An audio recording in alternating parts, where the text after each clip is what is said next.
Hello everyone, I am the storyteller and I am here to help you today. I know you use this video to fall asleep, so before that, like the video and subscribe to the channel. Also, where are you from and what time are you watching? Now get comfortable and relax. The first call came at 2:47 a.m. on a Tuesday that felt like every other Tuesday in this forgotten corner of New Mexico. I'd been manning the graveyard shift at KXNM 1470 AM for 3 months by then, long enough for the isolation to feel normal, but not quite long enough to stop jumping at shadows. The station squatted like a concrete bunker at the edge of nowhere, 40 miles from the nearest town worth naming. During my shift, midnight to 6, the only sounds were the hum of ancient equipment and the whisper of desert wind against thin windows. That night, even the coyotes had gone quiet. I'd just moved my coffee mug from the left side of the console to the right when the phone rang. The caller ID showed nothing but zeros. KXNM, you're on the air, I said, though we weren't broadcasting anything but pre-recorded gospel reruns at that hour. Silence stretched for 3 seconds before a voice, gender indeterminate and wrapped in static, spoke. You moved your cup. My hand froze halfway to the cue button. Through the booth's window, the hallway stretched empty and dark. The parking lot outside held only my beaten truck. Who is this? The line went dead. I told myself it was coincidence. Maybe they meant something else. Maybe I'd mentioned the coffee on air earlier without thinking, but I hadn't been on the mic in 2 hours. The second call came 20 minutes later. Same dead caller ID. The cassette from the top shelf, the voice said. Third one from the left. It's about to fall. I spun in my chair. Behind me, the wall of old broadcast tapes stood motionless. Then, as I watched, one tape, third from the left, top shelf, tilted forward and clattered to the floor. The line clicked dead before I could speak. That's when I noticed the clock. The analog clock on the wall, the one that had kept perfect time since the Carter administration, showed 3:10. But my watch read 3:17. 7 minutes gone, just like that. I should have left, packed up, walked out, driven through the night back to Albuquerque and never looked back. Instead, I picked up the fallen tape. The label, yellowed with age, read, Quality Check, November 1982. My curiosity won over my better judgment. I slotted it into the old deck we kept for archival purposes.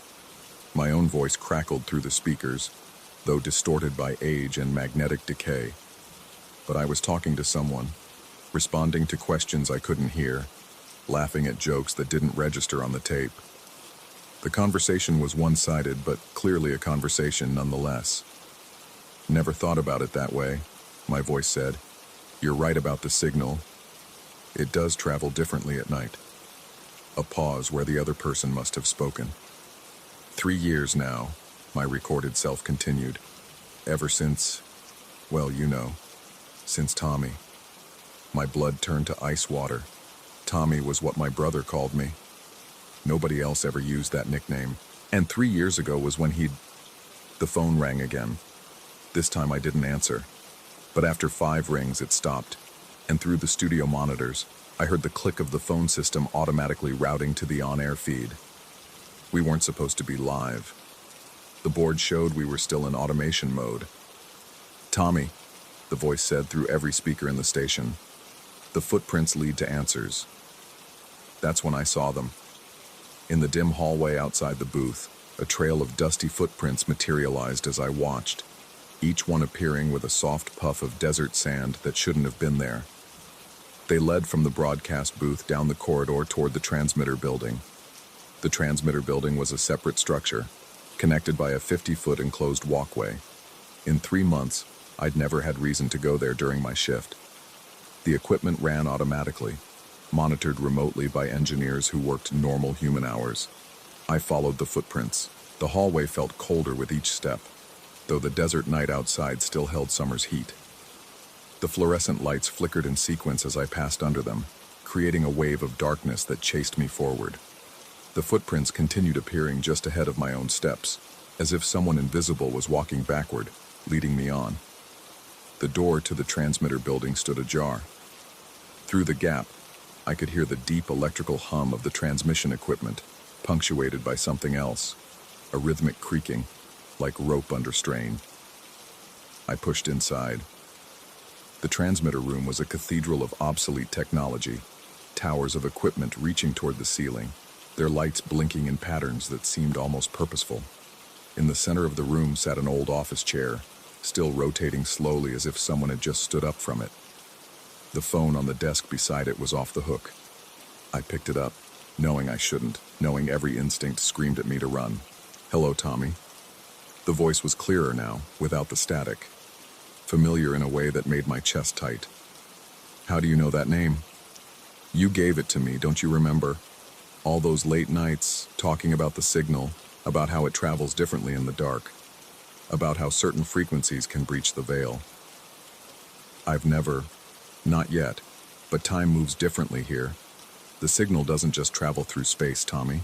It travels through everything. Past, future, the spaces between." The chair started spinning faster. "What do you want?" "To finish our conversation, the one we've been having for 3 years, the one we're going to start having 3 years ago, the one where you tell me about your brother." My mouth went dry. "My brother is dead. Yes. Motorcycle accident on Highway 285. Never got to tell you where you'd end up working.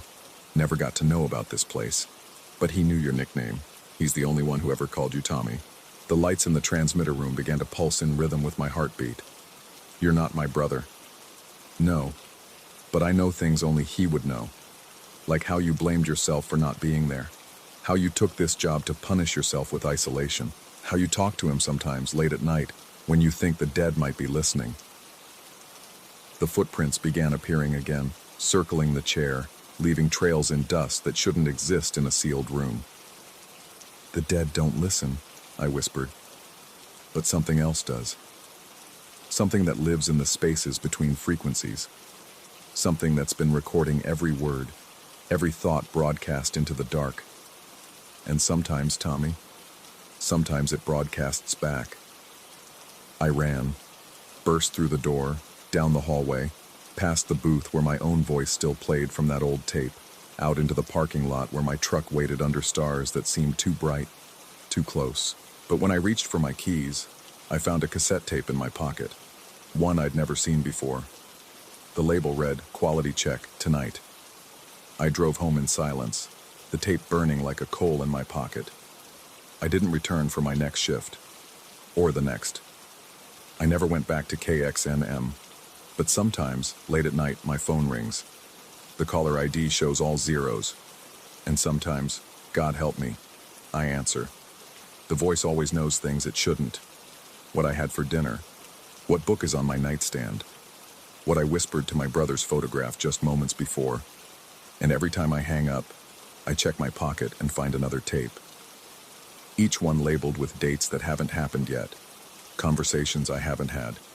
My voice talking to someone who doesn't quite exist. Last night, the voice told me something new.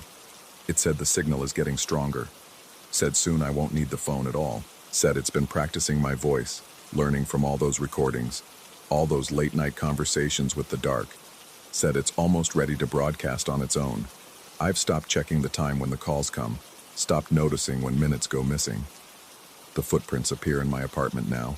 Dusty trails that lead nowhere and everywhere at once. The chair in my living room spins when I'm not watching. 3 months ago, I thought isolation was my punishment. Now I understand it was my protection.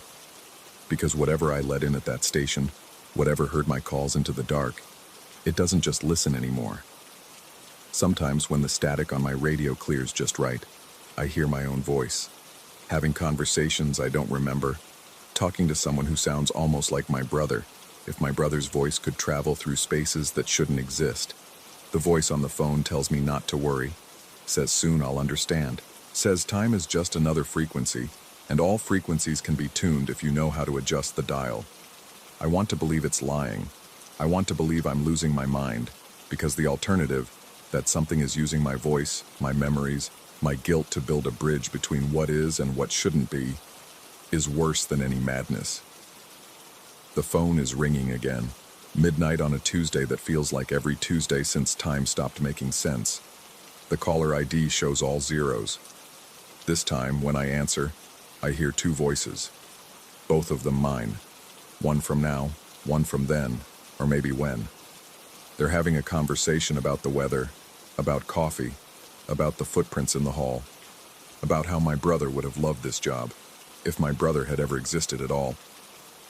I set the phone down without hanging up. Let the voices talk. Outside my window, the radio tower I can suddenly see, though there was never a radio tower there before, blinks in patterns that spell out words in Morse code. Tommy, signal. Soon. The chair in my living room is spinning faster now. The dusty footprints are climbing the walls. And somewhere, in a station that might exist, at a time that might be now, a voice that might be mine is taking calls from the dark. The static is clearing. The signal is getting stronger.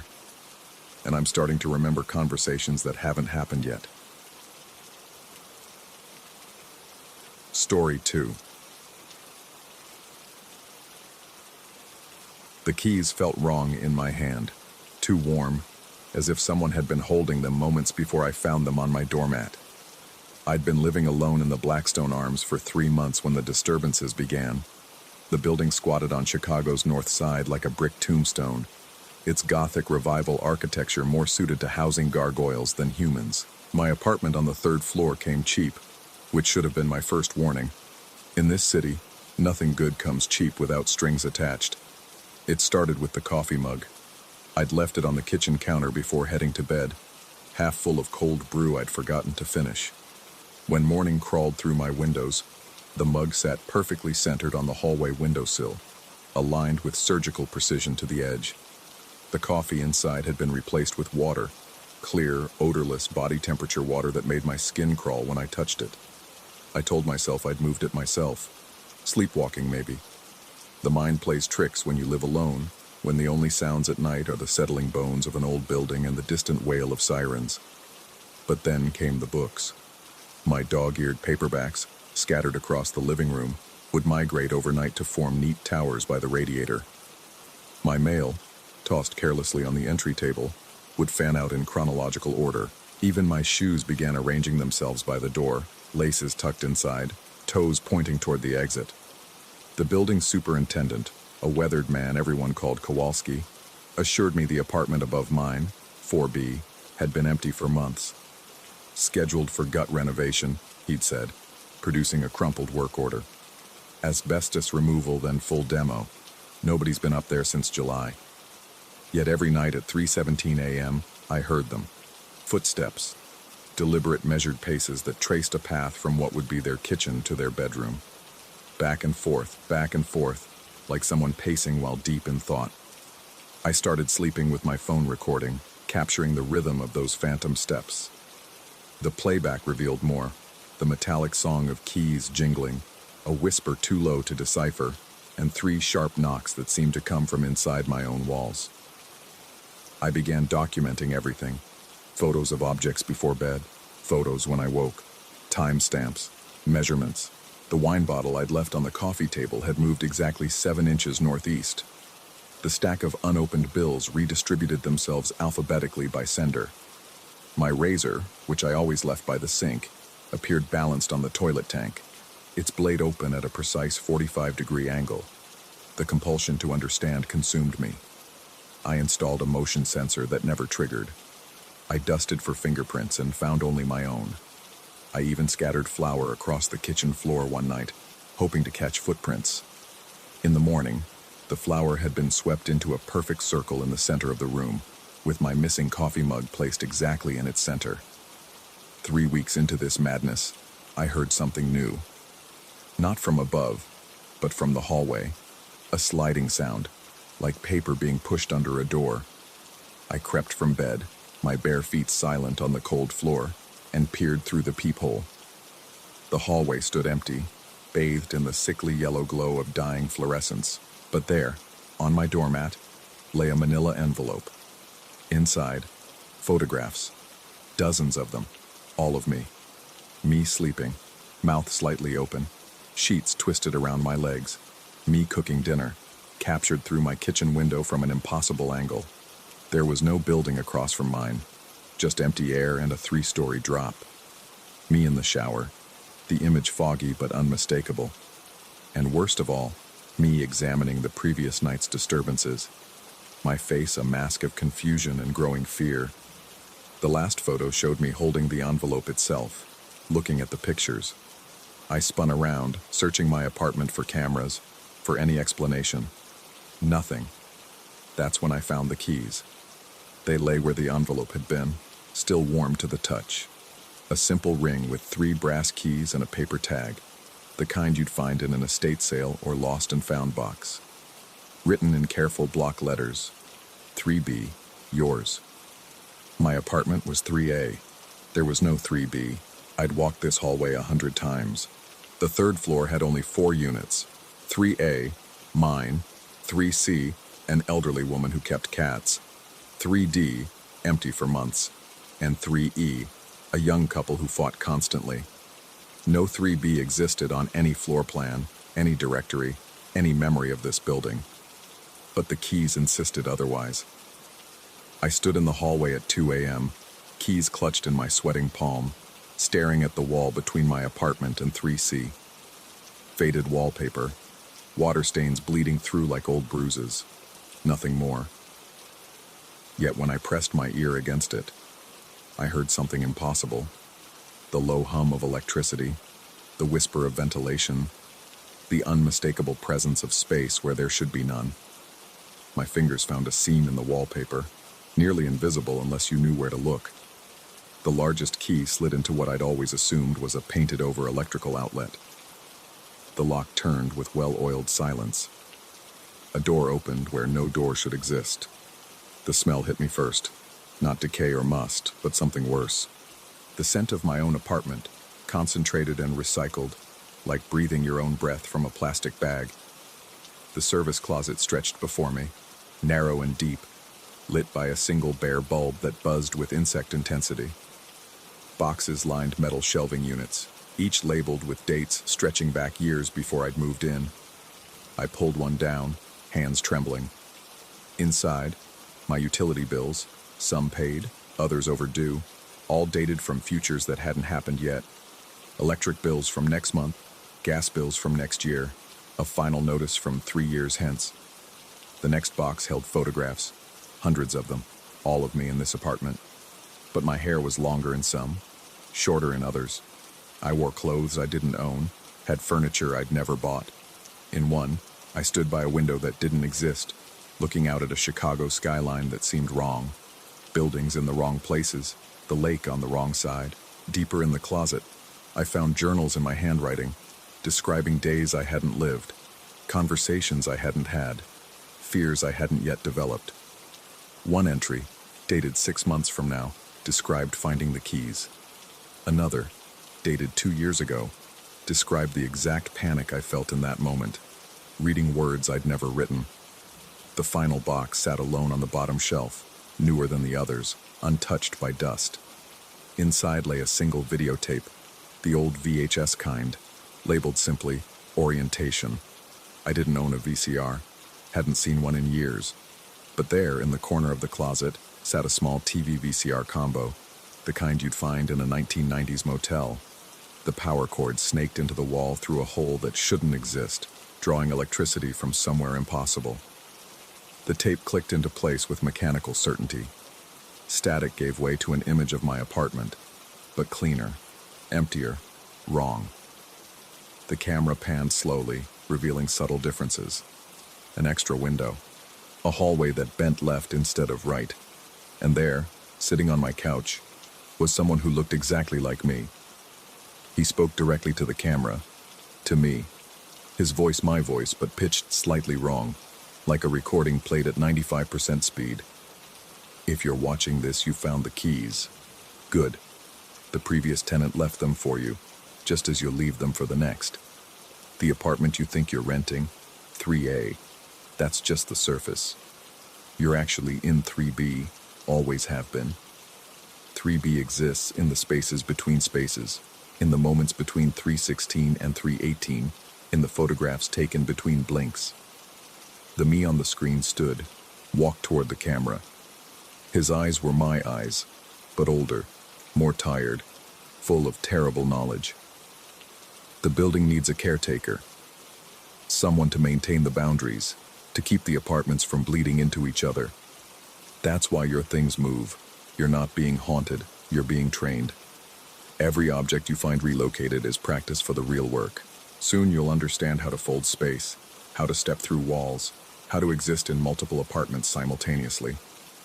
He held up a ring of keys, dozens of them, all brass, all worn smooth by countless hands.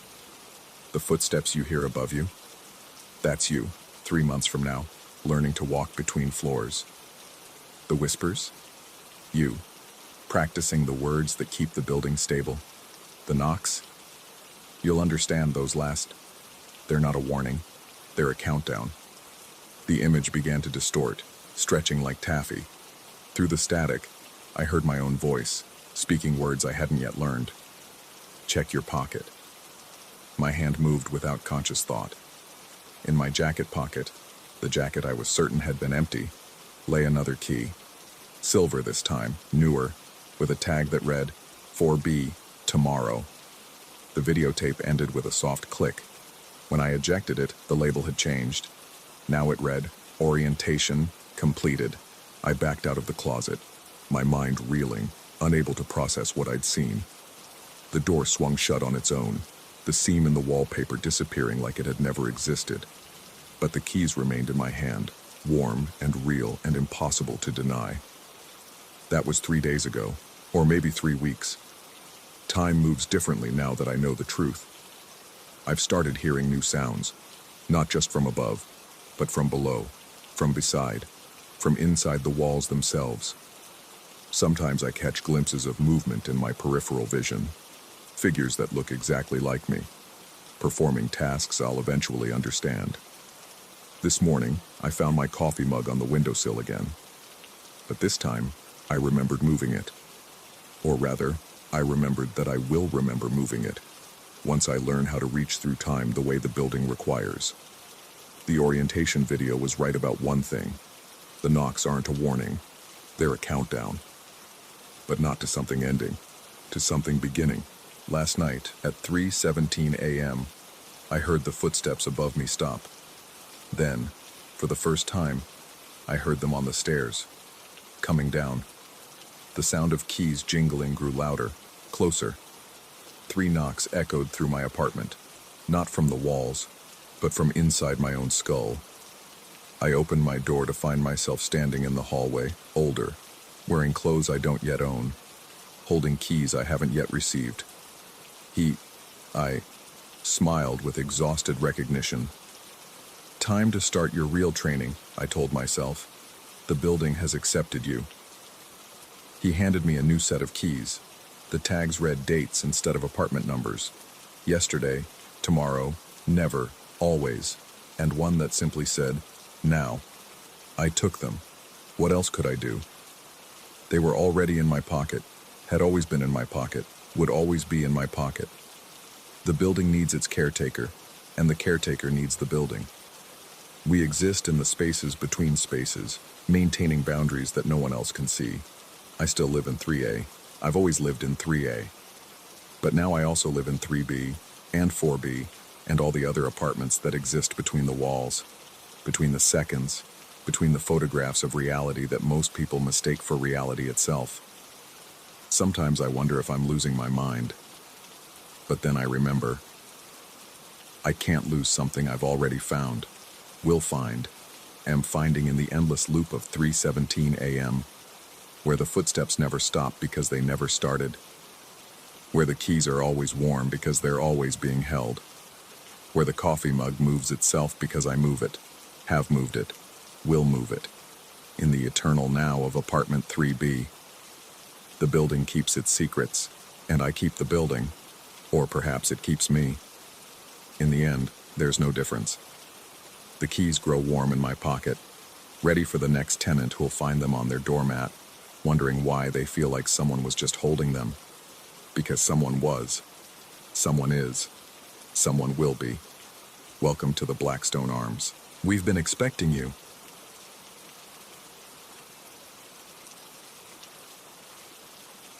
Story 3.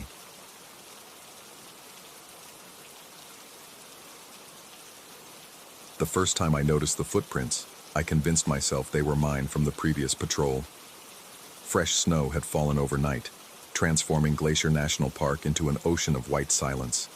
Yet there they were, wet impressions climbing the vertical face of Devil's Crown Ridge at an angle that defied physics.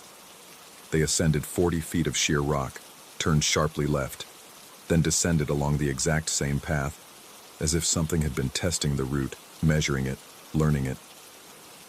I stood there for 20 minutes, my breath forming clouds that dissipated into the thin mountain air, trying to rationalize what I was seeing. The tracks were human-sized but wrong somehow, the heel too narrow, the toes splayed at uncomfortable angles. Water pooled in each depression despite the sub-freezing temperature, and when I bent close, the liquid smelled of copper and pine sap, mixed with something medicinal, like the antiseptic they used in the hospital, where my mother spent her final months. Being a substitute ranger meant inheriting problems nobody else wanted to handle. The regular ranger, a weathered woman whose name I never learned, had taken sudden medical leave 3 weeks into winter. The head office in Kalispell mentioned something about exhaustion, but her eyes in the handover photo suggested something else. A recognition of things better left unexamined. My cabin sat 12 miles from the nearest plowed road, accessible only by snowmobile when the weather cooperated. The isolation suited me fine. After my divorce, after losing the teaching position, after the accusations that were dropped but never forgotten, I needed distance from everything human. The Park Service didn't ask many questions when you volunteered for winter duty in the backcountry. They assumed anyone willing to spend 5 months alone in these conditions had their reasons. The radio crackled that first night, cutting through the silence with surgical precision. I was cataloging supplies, trying to determine what the previous ranger had used and what remained, when the static resolved into a voice. No, not quite a voice. More like the memory of words, syllables arranged in patterns that suggested meaning without providing it. 47.392, 113.856. Coordinates. I wrote them down reflexively, my hand moving before my brain engaged. The transmission repeated twice more, each iteration slightly different, as if someone were reading from a document being edited in real time. When I plotted the points on my GPS, they led nowhere. Blank spaces on the topographical map where nothing should exist. Over the following days, more coordinates arrived at irregular intervals. Sometimes they came at dawn, sometimes at 2 in the morning, jolting me from sleep. I began keeping a notebook beside the radio, filling pages with numbers that mapped to impossibility. On the 4th night, curiosity overwhelmed caution. I connected the points with pencil lines and my hand began trembling. The pattern was unmistakable, the exact floor plan of my childhood home in Ohio. Not similar or approximate, but precise to the inch. The master bedroom where my father had his first stroke. The basement stairs I'd fallen down at age 7, breaking my collarbone. The kitchen where my mother made blueberry pancakes every Sunday until the diagnosis changed everything. I told myself it was coincidence, pattern recognition gone haywire in an isolation-addled brain. But the next morning brought new tracks in impossible places, circling my cabin at a perfect radius of 30 feet, maintaining that exact distance despite trees, rocks, and elevation changes. They went over obstacles rather than around them, as if the walker existed in a different relationship with physical space. The wind chimes appeared on my 8th day. I heard them first, a crystalline melody that shouldn't have existed in the muffled world of deep snow. They hung from the pines in a rough circle a quarter-mile from my cabin, dozens of them, each constructed from materials that had no business being here. Surgical steel, colored glass, bones that looked too delicate to be from any animal I knew. When I approached, they rang in unison, a harmony that made my teeth ache and my vision blur at the edges. The sound wasn't quite music and wasn't quite speech, occupying some liminal space between the two. I followed their trail deeper into the forest, each set of chimes leading to the next, like breadcrumbs in a fairy tale, written by someone who'd forgotten how fairy tales were supposed to end. The trail terminated at Avalanche Overlook, a jutting platform of rock that provided panoramic views of the valley below. On clear days, you could see for 50 miles. But this wasn't a clear day. Fog had rolled in while I walked, reducing visibility to 20 feet. And there, at the overlook's edge, sat a backpack. My backpack. Or identical to mine, down to the University of Ohio patch I'd sewn on freshman year and the burn mark from a campfire in Yellowstone.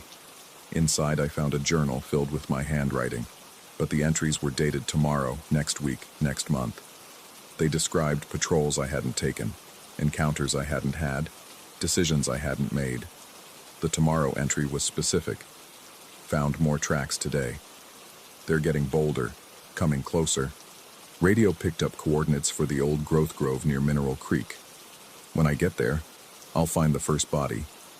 I should have left then, packed what I could carry, fired up the snowmobile and never looked back. But something in the journal's certainty, in its casual assumption of my future actions, triggered a defiance I hadn't felt in years. I wouldn't go to Mineral Creek. I'd break whatever pattern was being established. That night, the radio screamed coordinates for 6 straight hours. I unplugged it, removed the batteries, even buried it in snow outside the cabin, but the numbers kept coming through the speakers with crystalline clarity. They weren't random anymore. They traced routes through the park, paths that spiraled inward like water circling a drain, all converging on Mineral Creek. I didn't sleep. Instead, I studied the journal from the overlook, reading my future history by lamplight. The entries grew increasingly frantic as they progressed through time. By March, the handwriting barely resembled mine. Letters stretched and compressed as if written during an earthquake. The final entry, dated May 15th, consisted of a single line. I understand now. I've always been here. Morning brought a decision. I would go to Mineral Creek, but armed with knowledge of what I was supposed to find. The journal mentioned a body. I'd prove it wrong. Prove that the future it described was mutable, that I retained some agency in whatever was happening. The trek took 3 hours through deep powder that grabbed at my snowshoes like quicksand. The forest grew denser as I climbed, ancient Douglas firs and western hemlocks creating a canopy so thick that noon felt like twilight. The silence here was different. Not the peaceful quiet of fresh snow, but something actively suppressed, as if the forest were holding its breath. I found the grove exactly where the coordinates indicated, a circle of old-growth trees that had somehow survived the logging operations of the previous century. The trees were massive, their trunks wide enough that 6 people holding hands couldn't encompass them. And there, in the center of the grove, I found what the journal had promised. But it wasn't a body. It was bodies. Dozens of them, all wearing ranger uniforms from different eras, all in various states of preservation that didn't align with decomposition patterns. Some looked fresh, others mummified, still others reduced to bones, but all arranged in a spiral pattern that mirrored the coordinates I'd been receiving. I approached the nearest one, a ranger whose uniform style dated from the 1970s. The name tag read Morrison, and below it, a photograph ID showed my face. Not similar to mine, but actually mine, down to the scar above my left eyebrow from the bicycle accident when I was 12. The next body, dressed in 1950s gear, bore the name Whitman, but again showed my face. Every single body in that spiral was me, had always been me, would always be me. The radio at my belt, the one I'd left buried in snow at the cabin, crackled to life. "Welcome home," it said in my voice, but aged, weathered by decades I hadn't lived. "You're early this time. Usually takes you another week to find us." I ran, stumbled and crashed through the snow, leaving rationality behind in that grove of recursive death. The forest seemed to fold around me, distances compressing and expanding with dreamlike logic. Trees I'd passed minutes before appeared ahead of me. My own footprints crossed my path at impossible angles. When I finally reached my cabin after what felt like hours but what my watch claimed was 17 minutes, I found it occupied. Someone sat at my desk, writing in my journal with my pen. They wore my clothes, had my posture, but when they turned, the face was wrong. Not different, just wrong. as if someone had tried to reconstruct my features from memory and gotten the proportions slightly off. The thing that wasn't quite me smiled. Its teeth were perfect, too perfect, like dentures or a dental diagram come to life. It spoke in my voice, but the words arrived a fraction of a second before its mouth moved, like a badly dubbed film. "You can't leave," it said conversationally, returning to its writing. "None of us ever leave. We just arrive again earlier or later, but always here, always now. The coordinates don't lead to places, they lead to times, and all times lead here." I backed toward the door, but my hand found only solid wall where the entrance should have been. The windows showed not the Montana wilderness, but other scenes. My childhood bedroom, my college dorm, the hospital where my mother died, all existing simultaneously in the same space, overlapping like double-exposed photographs. "The previous ranger," the thing continued, still writing, "she's you too. Everyone who's ever worked this post, everyone who ever will. We're all iterations of the same moment, the same decision to come here, to hide from the world. The park doesn't exist, not really. It's just the shape our isolation takes, the geography of our withdrawal." The wind chimes rang outside, their sound now clearly articulate, speaking in voices I recognized as variations of my own, younger, older, differently inflected by experiences I hadn't had yet or had already forgotten. They were calling me to the overlook again, to find another backpack, another journal, another revelation that would send me spiraling back to this cabin, this moment, this eternal recursion of self-discovery. I write this now, or have I always been writing it? In a journal I'm not sure is mine. The handwriting looks right, but I don't remember forming these words. Tomorrow, according to the entries I haven't written yet, I'll find more footprints, receive more coordinates, discover more bodies that are mine but not mine. The cycle continues, has always continued, will always continue. The radio speaks constantly now, not in coordinates but in memories, describing moments from my life with perfect accuracy, but in the wrong order, as if chronology were just another human construct that doesn't apply here. It tells me about my first kiss before I was born, my death before my marriage, my childhood after my retirement. Sometimes I see the others, the other me's, through the windows or in my peripheral vision. We nod at each other with weary recognition. We're all substitute rangers here, substituting for ourselves, replacing and being replaced in an endless shift change where every worker is the same person, at different points in a timeline that curves back on itself, like those impossible footprints on Devil's Crown Ridge. The wind chimes play constantly now, a symphony of selves. Their melody forms words if you listen long enough, the same words over and over. You're home. You've always been home. You can never leave home. I understand now why the regular ranger's eyes looked like that in the photograph. It wasn't exhaustion or fear, it was recognition. She saw what I'm seeing now, what we all see eventually. That there is no park, no cabin, no Montana winter.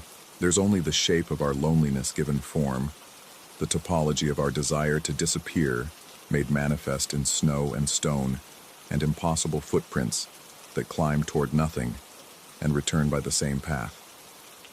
Tomorrow I'll wake up, and it will be my first day as a substitute ranger. I'll notice footprints in impossible places. I'll receive coordinates that map my childhood home. I'll follow wind chimes to an overlook where I'll find a backpack full of tomorrows I've already lived. Or maybe that was yesterday. Or maybe it's happening right now, has always been happening, will always be happening. In the eternal present tense of this place that exists outside of time, outside of space, outside of everything but the terrible certainty that I am home, have always been home, can never leave home. The radio crackles with new coordinates.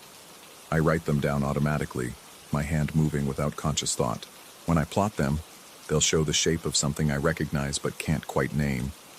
Maybe a face, maybe a room, maybe the outline of a grief so deep it carved its own geography into the world.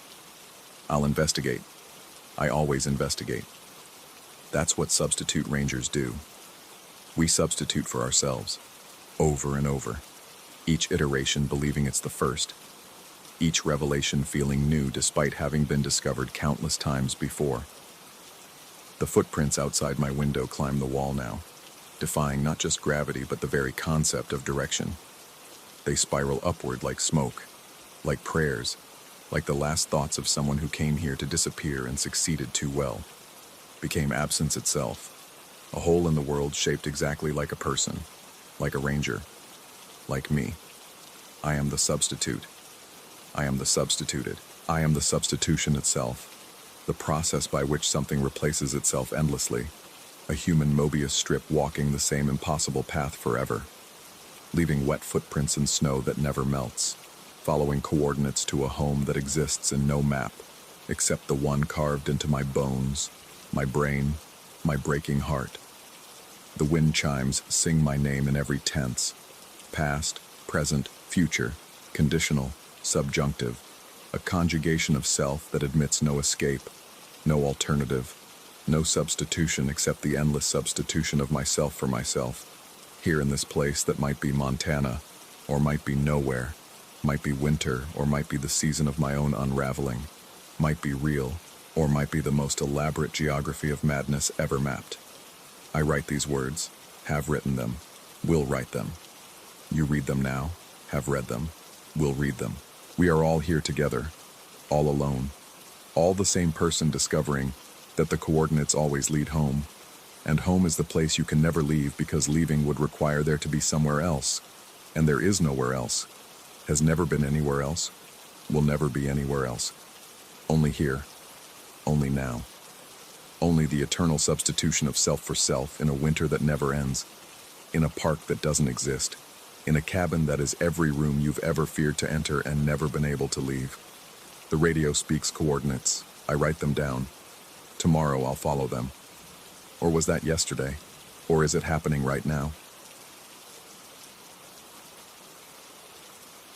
Story 4.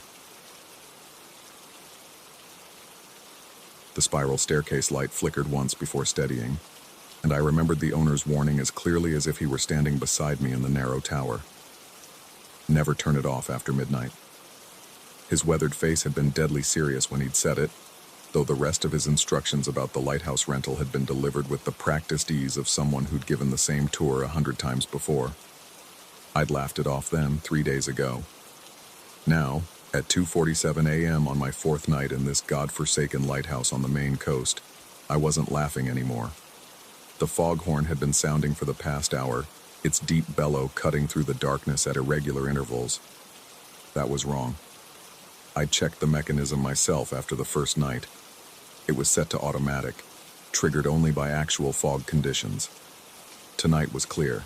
Through the windows of the watchroom, I could see stars scattered across the sky like spilled salt, and the moon cast a silver path across the calm Atlantic. Yet the horn continued its mournful call. I descended the spiral stairs carefully, one hand on the cold iron railing, the other clutching my flashlight.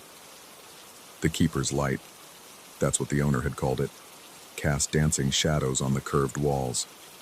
It was just a simple bulb in an old brass fixture, nothing special except for the way it hummed. Everything in this place hummed, I'd noticed. The walls, the floors, even the air itself seemed to vibrate with some frequency just below hearing. The main lamp room was where I'd set up my writing desk. My laptop sat closed, its sleep light pulsing like a tiny heartbeat. I'd given up trying to write hours ago when the condensation had started forming on the inside of the lantern glass. At first, I thought it was just moisture from the sea air, but then I'd seen them. Handprints, small and desperate, appearing one by one on the interior surface of the glass. Between the prints, numbers had materialized in reverse. 7-4-1-9-5-3. I'd wiped them away twice already. They kept coming back. The foghorn sounded again, and this time I watched the mechanism. The arm swung precisely, pointing not toward the open sea where the shipping lanes ran, but toward a specific point northeast where my charts showed nothing but deep water. No rocks, no shoals, no navigation hazards of any kind. Just empty ocean. I pulled on my jacket and stepped outside onto the gallery that circled the lamp room. The wind should have been fierce at this height. but the air hung still and thick despite the clear sky. Looking down, I could see the rocky shore far below, waves breaking white against the stones in their eternal rhythm. The sound they made was wrong too, not the crash and retreat I'd grown accustomed to, but something more like whispers, countless voices speaking in unison just below comprehension. The rental had seemed perfect when I'd found it online. A week of solitude in a historic lighthouse, fully modernized with electricity and plumbing but maintaining its 19th century character. The perfect place to finish my novel. The owner had been accommodating, even eager, when I'd called. The price had been surprisingly reasonable. "Just remember about the light," he'd said as he handed me the keys. "The staircase light. Never turn it off after midnight." I'd asked him why, naturally. He'd looked out at the sea for a long moment before answering. "It's been the rule since 1953. Every keeper, every tenant. We honor it." Back inside, I found new condensation on the lantern glass. This time, the handprints were on the outside. My phone showed 3:15 a.m. No signal, as usual. The lighthouse had a landline for emergencies, but something told me this wasn't the kind of emergency that could be solved with a phone call. I made coffee instead, using the ancient percolator in the small kitchen. The familiar routine helped steady my nerves. Water, grounds, heat, weight. Normal things, rational things. The coffee was bitter and too hot, but I drank it anyway, standing at the window that faced the shore. The moon had shifted, and its light now illuminated the beach differently. That's when I saw them. Shells arranged on the sand in perfect lines, forming arrows that pointed directly at the lighthouse's base. They hadn't been there at sunset. I was certain of it. The foghorn sounded again, longer this time, and I noticed something else. The sound wasn't coming from the mechanism at all. It was coming from below, from somewhere deep in the lighthouse's foundation. I set down my coffee and grabbed my flashlight again. The stairs that led down from the main floor were narrow and steep, cut directly into the stone. I'd only been down there once, on the first day, to check the generator and water heater. It was a utilitarian space, all concrete and exposed pipes, lit by a single bare bulb that cast harsh shadows. The shells were here too, hundreds of them, arranged in the same arrow patterns, all pointing toward the eastern wall. I followed them, my footsteps echoing in the confined space. The arrows led to a section of floor I hadn't noticed before, a metal ring set into the concrete, partially hidden beneath decades of dust and grime. A trapdoor, one that definitely hadn't been mentioned in the tour. I knelt beside it, brushing away the debris. The metal was cold, colder than it should have been, and when I touched it, the humming in the walls intensified. The ring turned easily in my hand, as if recently oiled, and the door lifted without resistance. Below was darkness so complete it seemed solid. My flashlight beam couldn't penetrate more than a few feet, revealing only the beginning of another set of stairs, these carved from what looked like black stone. The smell that rose from the opening was ancient, salt and decay and something else, something organic and wrong. The foghorn sounded again, definitely from below now, and with it came a voice. Not speaking exactly, but something between singing and crying, rising and falling with the horn's bellow. The numbers from the lantern glass suddenly made sense. Not a date, but coordinates. Latitude and longitude. The exact spot where the foghorn mechanism pointed. I should have closed the trapdoor then. Should have gone back upstairs, packed my things, and left immediately. Breaking the rental agreement be damned. But writers are curious creatures, and I'd come here for inspiration. What better inspiration than a mystery? I descended. The stairs went down far longer than should have been possible. The lighthouse sat on solid rock. I'd seen the geological surveys and the historical documents the owner had left for guests. There shouldn't have been anything below the foundation but granite. Yet I counted 43 steps before reaching another floor. This room was circular, like the lighthouse above, but the walls were covered in something that wasn't quite stone.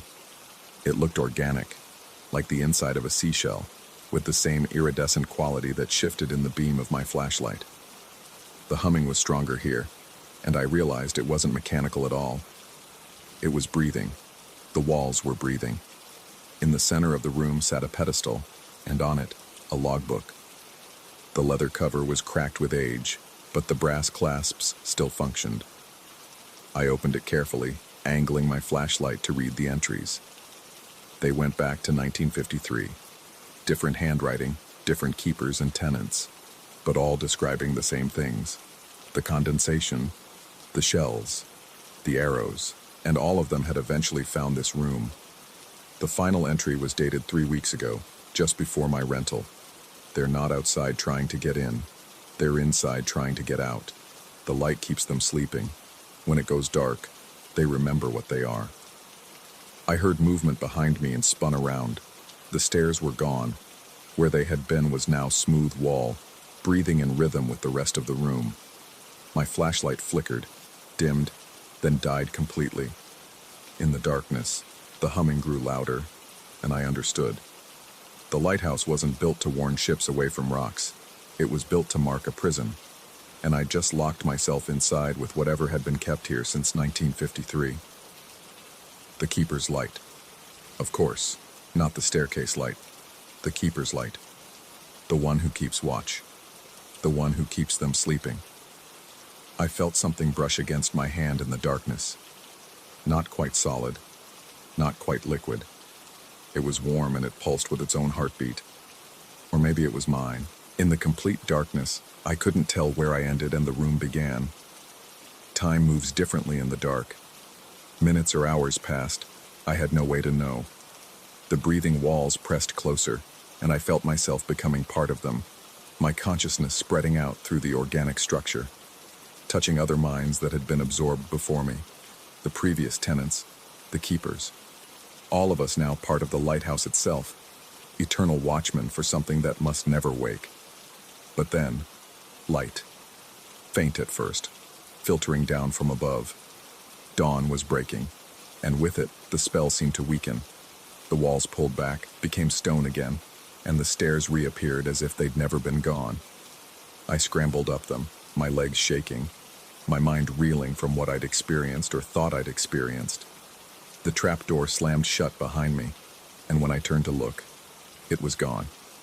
Just smooth concrete where it had been, not even a seam to mark its existence. I climbed back to the main floor as the morning sun painted the ocean gold. My coffee cup sat where I'd left it, still warm. According to my phone, only 5 minutes had passed since I'd gone to investigate the basement. 5 minutes. But my notebook, the physical one I'd brought for handwritten notes, was filled with pages and pages of text in my own handwriting. Entries dated over the course of several years, all describing the same duty. Keep the light on. Keep them sleeping. Keep the watch. That was yesterday. Or today. Time has become fluid since I found the room. I've tried to leave twice, but my car won't start, and the owner's phone number is disconnected. The Coast Guard boat that usually passes every afternoon hasn't appeared. Even the seabirds avoid this place now. Tonight, the condensation has started again. New numbers this time. 4-5-3-2-1-7. Different coordinates. A different prison, perhaps, or maybe the same one from a different angle. The foghorn has been sounding all day despite the clear weather, and the shells have arranged themselves into new patterns on the beach. Not arrows this time, but words in a language I almost understand. The keeper's light is humming louder now. The sun is setting. In a few hours, it will be midnight again, and I'll face the same choice. Keep the light on and remain the guardian of something unspeakable, or turn it off and find out what exactly I've been keeping at bay. I think I already know what I'll choose. What I've already chosen, perhaps, in all the timelines that exist simultaneously in this place. The lighthouse doesn't just mark a prison, it is one. And I'm both the guard and the prisoner, the watcher and the watched. The owner knew. That's why the rental was so cheap, why he was so eager. He'd been the keeper before me, and now it's my turn. The lighthouse needs its guardian, and the guardian needs the lighthouse. We're symbiotic now, or parasitic. I can't tell which anymore. I've stopped trying to write my novel. Instead, I write in the logbook, adding my entries to those who came before. We're all still here, in a way, our consciousness woven into the humming that fills this place. Sometimes I hear their voices in the walls, warning me, instructing me, welcoming me to our eternal watch. The light must stay on. That's all that matters now. The sun has set. The condensation is spreading across all the windows now, not just the lantern glass. The handprints are getting larger, more desperate. The numbers keep changing. Coordinates to places that shouldn't exist. Depths that go beyond the ocean floor. I understand now why the owner mentioned 1953 specifically. That's not when the rule started. That's when something happened that made the rule necessary. Something that almost got out.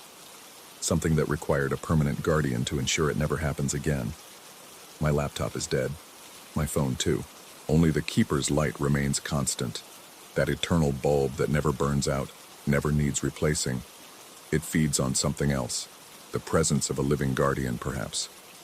My presence now. I can feel myself changing, becoming more like the lighthouse itself. Solid, eternal, necessary. My thoughts echo in the spiral of the stairs. My heartbeat syncs with the rhythm of the waves. When I look in the mirror, my eyes reflect light like the lantern glass. Tomorrow, someone will call about renting the lighthouse. I'll hear myself giving them the tour, showing them the modernized kitchen, the cozy bedroom, the perfect writing space in the lamp room. And at the end, I'll hand them the keys with the same warning. Never turn off the staircase light after midnight. They'll laugh just like I did. They'll learn just like I did. The lighthouse needs its keeper after all. And the keeper needs the light. Always the light. Forever the light. The humming never stops. End. Story 5. The first time I found the shopping carts lined up in front of Brenner's boutique, I thought it was teenagers playing a prank. Brenner's had been closed for 3 years, its windows still papered over with yellowing bankruptcy notices. But there they were, 7 carts arranged in perfect formation like soldiers at attention. Each one held a receipt, the thermal paper still warm to the touch, time-stamped 3:47 a.m. That was 12 minutes ago. I'd been working night maintenance at Fairfield Commons for 6 months, long enough to know every creak in the building's bones, every flicker of the fluorescent lights that never quite turned off. The mall had been dying slowly since 2018, hemorrhaging stores like a body losing blood. Now only a third of the shops remained open, their employees fleeing at 9 p.m. sharp, leaving me alone with the echoes. The security footage would show nothing unusual. I'd already checked. Just shadows sliding across the monitors like oil on water, shapes that seemed almost purposeful until you looked directly at them. Then they dissolved into ordinary darkness, the kind that pools in corners when most of the lights are dimmed for the night. I pushed the carts back to their corral near the defunct food court, trying to ignore how their wheels squeaked in unison, a metallic chorus that bounced off the vaulted ceiling. The receipts I stuffed in my pocket, though I knew they'd be blank by morning. They always were. The mannequins started changing clothes 2 weeks later. Victoria's Secret had closed in 2021, but management kept the mannequins dressed in the window, probably hoping to attract a new tenant. Every Monday morning without fail, they wore different outfits. Not drastically different, just subtle changes that made my skin crawl. A scarf added here, a bracelet moved there, a blouse buttoned differently. The security cameras showed the usual nothing, just those liquid shadows pooling and dispersing throughout the night. I mentioned it once to Gary, the day security guard who took over at 6 a.m. He looked at me with the kind of pity usually reserved for relatives in nursing homes, then suggested I might want to cut back on the energy drinks. I didn't tell him about the other things. The sound of coins falling in the abandoned arcade started 3 weeks ago. Chuck E. Cheese had pulled out in 2020, leaving behind a graveyard of unplugged machines and prize counters thick with dust. But every night around 2 a.m., I'd hear it. The distinct metallic cascade of quarters tumbling into collection bins. The first time, I ran toward the sound, flashlight cutting through the darkness, only to find silence and that peculiar coldness that seemed to live in dead retail spaces. The claw machine still had prizes somehow. Stuffed animals that should have been removed years ago, their synthetic fur gray with neglect. But now they all faced backward, their button eyes turned away from the glass as if they couldn't bear to look out anymore. When I checked in the morning, they'd be facing forward again, expressions cheerfully vacant. It was the notes that really started getting to me. Every shift, I'd find one in my maintenance locker, written in handwriting I didn't recognize on paper that smelled faintly of mildew and something else, something organic and wrong. They contained evacuation routes, detailed floor plans with arrows and timing marks, but nothing matched the actual layout of the mall. The routes led through stores that had never existed, past escalators that went down to levels we didn't have. One night, I decided to follow them. The latest note had appeared while I was cleaning the restrooms near Macy's. When I returned to my locker, it was there, wedged between the door and frame like someone had been watching, waiting for me to leave. This one was different, simpler. Just a series of arrows drawn in red ink, starting at my locker and leading down the east wing. The mall felt different as I followed the arrows, flashlight beam wavering with my unsteady hands. The familiar landmarks seemed to shift when I wasn't looking directly at them. The Starbucks kiosk appeared to be on the wrong side of the corridor, though I knew that was impossible. The arrows led past Spencer's, past the empty shell of Radio Shack, past stores whose names I couldn't quite read in the dim emergency lighting. They ended at a fire exit I'd cleaned around 100 times, except now there was gaffer tape on the floor, bright yellow arrows pointing directly at the door. I pushed the bar, expecting the usual resistance of the emergency alarm, but it swung open silently, into a concrete wall. Not a wall that had been built recently. This was old concrete, stained with decades of moisture, with rebar poking through like broken bones. I ran my hand across it, feeling the coldness seep through my work gloves. It was solid, real, impossibly there. The mall's original blueprints were filed in the management office. I wasn't supposed to have access, but the night janitor knows every lock that doesn't quite catch, every door that can be coaxed open with the right wiggle of the handle. I spread the papers across the break room table, comparing them to the evacuation routes in the notes. The routes led to spaces between the walls, maintenance corridors that had been sealed off, sub-basements that were never built. Or were they? The blueprints seemed to shimmer when I looked at them too long, showing different layouts depending on the angle. I saw stores that had never existed, entire wings that stretched into impossible distances. The next Monday, the carts were back, but this time there were dozens of them. They formed a path from the main entrance to the center court, each one containing a receipt with a single item. Help. The timestamp was always the same, 3:47 a.m., no matter when I found them. I started noticing other things. The sound of footsteps on the level above, even though the second floor had been condemned since a roof leak 3 winters ago. Muzak playing from speakers that had been removed, songs I remembered from childhood but couldn't quite name. The smell of fresh pretzels from the Auntie Anne's that had never actually existed in this mall, though I could swear I remembered buying them there as a kid. The shadows were getting bolder. They moved with purpose now, sliding along the walls like they were following their own evacuation routes. Sometimes they gathered near the mannequins, and I'd see them arranged differently, not just their clothes, but their poses, their positions, as if they were having silent conversations in the dark. Last night, I found another note. This one wasn't in my locker, but taped to the security office door. It was a work schedule, but not mine. It showed shifts for employees I didn't recognize, working in stores that weren't there. My name was on it too, but wrong, spelled differently, assigned to maintenance duties in areas the mall didn't have. The date at the top was from 1987, years before the mall was built. Or was it? I couldn't remember anymore. The mall's history seemed to shift like everything else, facts sliding around in my mind like the shadows on the monitors. Had it always been here? Had I always been here? The coins were falling again, but now they sounded like rain. I followed the sound past the arcade, deeper into the mall's dead zones where even the emergency lighting didn't reach. My flashlight caught something impossible. An escalator going down, its steps moving smoothly despite the lack of power. The service tag dated it to 1985. I descended. The lower level shouldn't exist, but there it was, a perfect mirror of the mall above, except older, wrong. The stores were all open, lights blazing, but everything was slightly off. Colors that hurt to look at, angles that didn't make sense. mannequins that turned their heads to track my movement. The music was louder here, the lyrics almost comprehensible but in a language that predated words. In the center court, I found them, all the employees who had ever worked the night shift. They were still working, still cleaning, still maintaining. Their movements were mechanical, repetitive, like they were stuck in loops. Some of them looked familiar, faces I'd seen in old employee photos in the break room.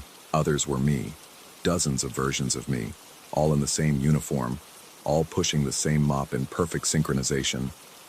One of them looked up, and I saw my own face, aged and hollow.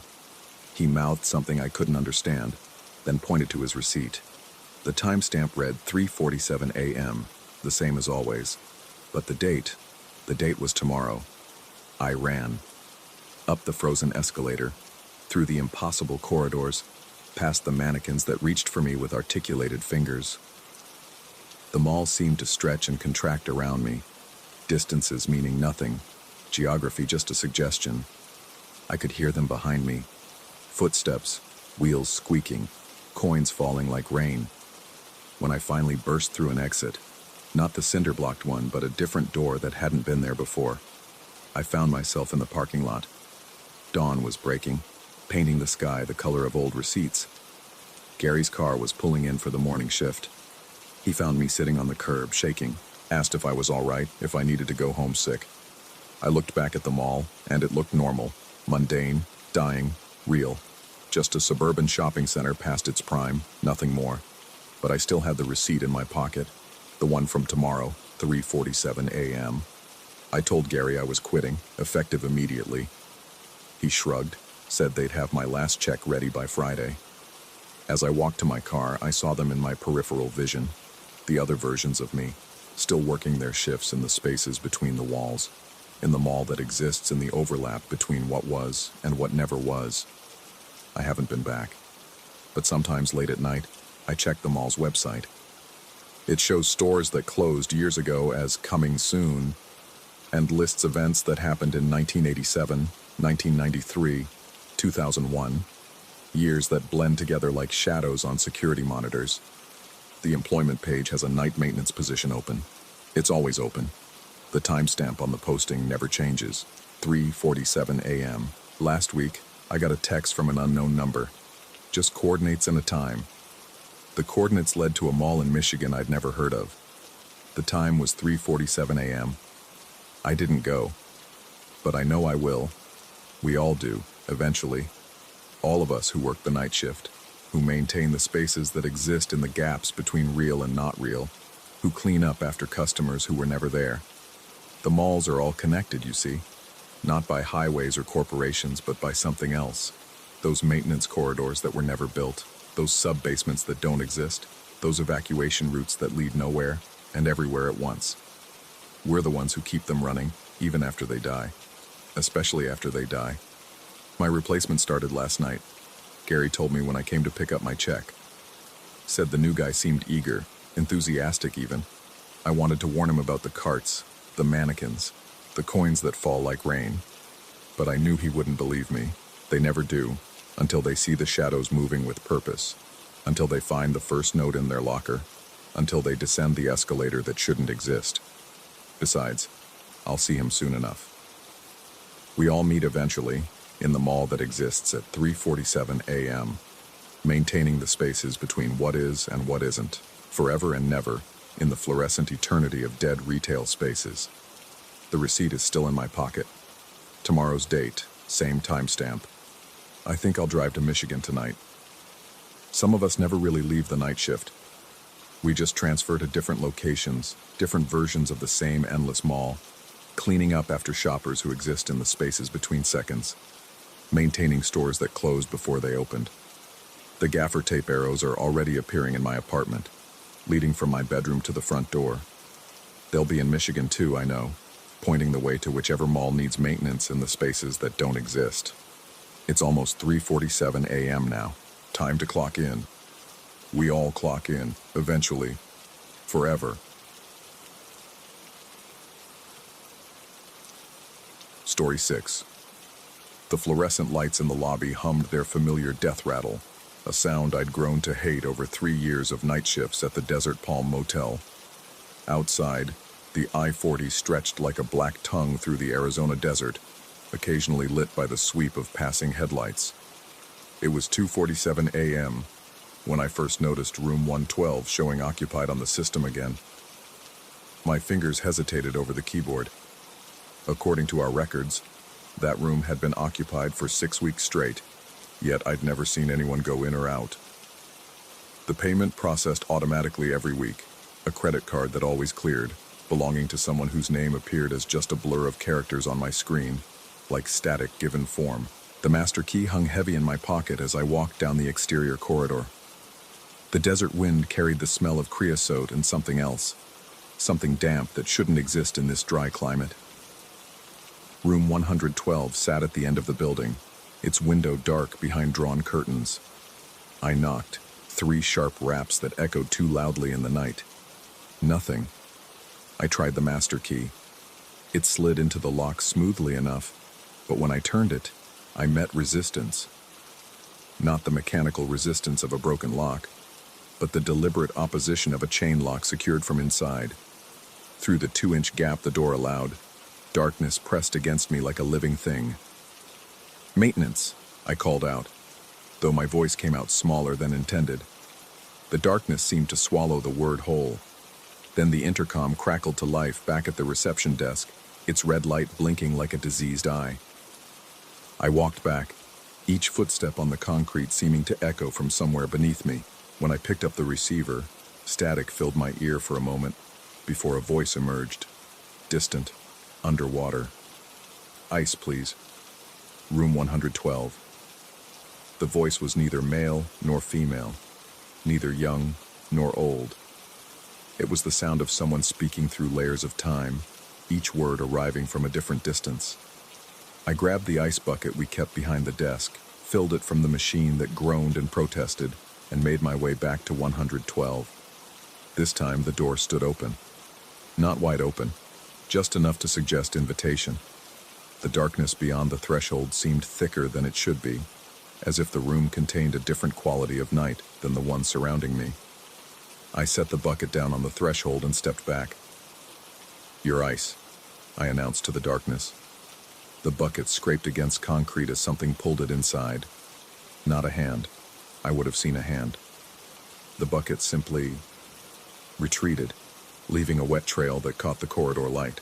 When I leaned forward to look, wet footprints led from the doorway back into the room, each one perfectly formed, as if someone had walked backward into that darkness. The door closed with a soft click. Back at my desk, I pulled up the phone records for room 112. The screen filled with calls, dozens of them, all placed to the reception desk. The timestamps made my hands go cold. 3:15 a.m., 3:47 a.m., 4:23 a.m., all from tonight, all during times when I'd been away from the desk making my rounds, delivering towels, checking the pool area. According to the log, someone in room 112 had called me 17 times tonight while I was somewhere else in the building. The security monitor flickered, drawing my attention. I had one camera that covered the corridor, including room 112. I rewound the footage to an hour ago, watching myself walk down the hall with the ice bucket. The playback showed me setting it down, showed the door open, showed the bucket disappear inside. But there was something else in the frame. A figure standing behind me in the corridor, mimicking my movements with a half-second delay, like a shadow that had gained independence. I rewound further. 3 nights ago, 4 a.m. The corridor was empty, but the door to 112 was open. A figure emerged. No, that's not right. The figure didn't emerge. It assembled itself from the darkness of the doorway, each part arriving from a different depth, creating a person-shaped absence in the air. It walked to the laundry room. I fast-forwarded, watched it return with an armload of sheets, watched it enter 112 again, where it dissolved back into the darkness like sugar in black coffee. My hands shook as I switched to the laundry room camera. Yesterday's timestamp showed me sorting linens, standard procedure. But there, in the corner of the frame, sheets marked 112 were folding themselves with invisible hands, each crease appearing with mechanical precision. They stacked themselves neatly on the shelf while I worked. Oblivious, my back turned to the impossible. The intercom crackled again. This time, I didn't answer immediately. I watched the red light blink, counting the pulses. They matched my heartbeat perfectly, as if the building itself had synchronized with my body. When I finally lifted the receiver, I heard my own voice. "Thank you for the daily service. Room 112 appreciates your attention." But I hadn't spoken. My mouth remained closed, dry as the desert outside. The voice continued, using my exact intonation, my slight Midwest accent that 7 years in Arizona hadn't erased. "We'll need fresh towels tomorrow. The old ones are starting to remember things they shouldn't." The line went dead. I looked at the phone log. No record of the call existed. According to the system, the last call from 112 had been 3 hours ago, during one of my absences. I scrolled through the log more carefully this time and noticed something that made my stomach clench. Every call from 112 coincided with a gap in the reception desk footage, moments when the camera showed an empty chair where I should have been sitting. But I remembered being at the desk during those times. I had distinct memories of answering emails, filling out reports, drinking coffee that had gone cold. If I wasn't here, where was I? The security footage held more secrets. I found myself in it, of course, walking the corridors, checking doors, performing my usual duties. But there were inconsistencies. In one frame, I was walking toward the pool area. In the next frame, time-stamped 3 seconds later, I was at the opposite end of the building. No footage existed of me crossing the space between. Then I found something worse. Tuesday, 3:33 a.m. The camera showed me standing in front of room 112, master key in hand. I watched myself unlock the door, but the chain wasn't on. The door opened fully, and I walked inside. The timestamp ran for 47 minutes before I emerged, carrying linens that I took directly to the laundry room. I had no memory of this. I checked the other cameras from that time period. The reception desk, empty. The laundry room, there I was, washing and folding sheets with robotic efficiency. The pool area, also me, skimming leaves from the water. The parking lot, me again, checking car registrations. I was in 4 places at once, and I remembered none of them. The rational part of my mind, the part that still believed in cause and effect, suggested I check the employee schedule. Maybe someone else had covered for me, someone who looked similar enough to confuse me on the grainy security footage. But the schedule showed only my name, shift after shift, an unbroken chain of nights stretching back 6 weeks.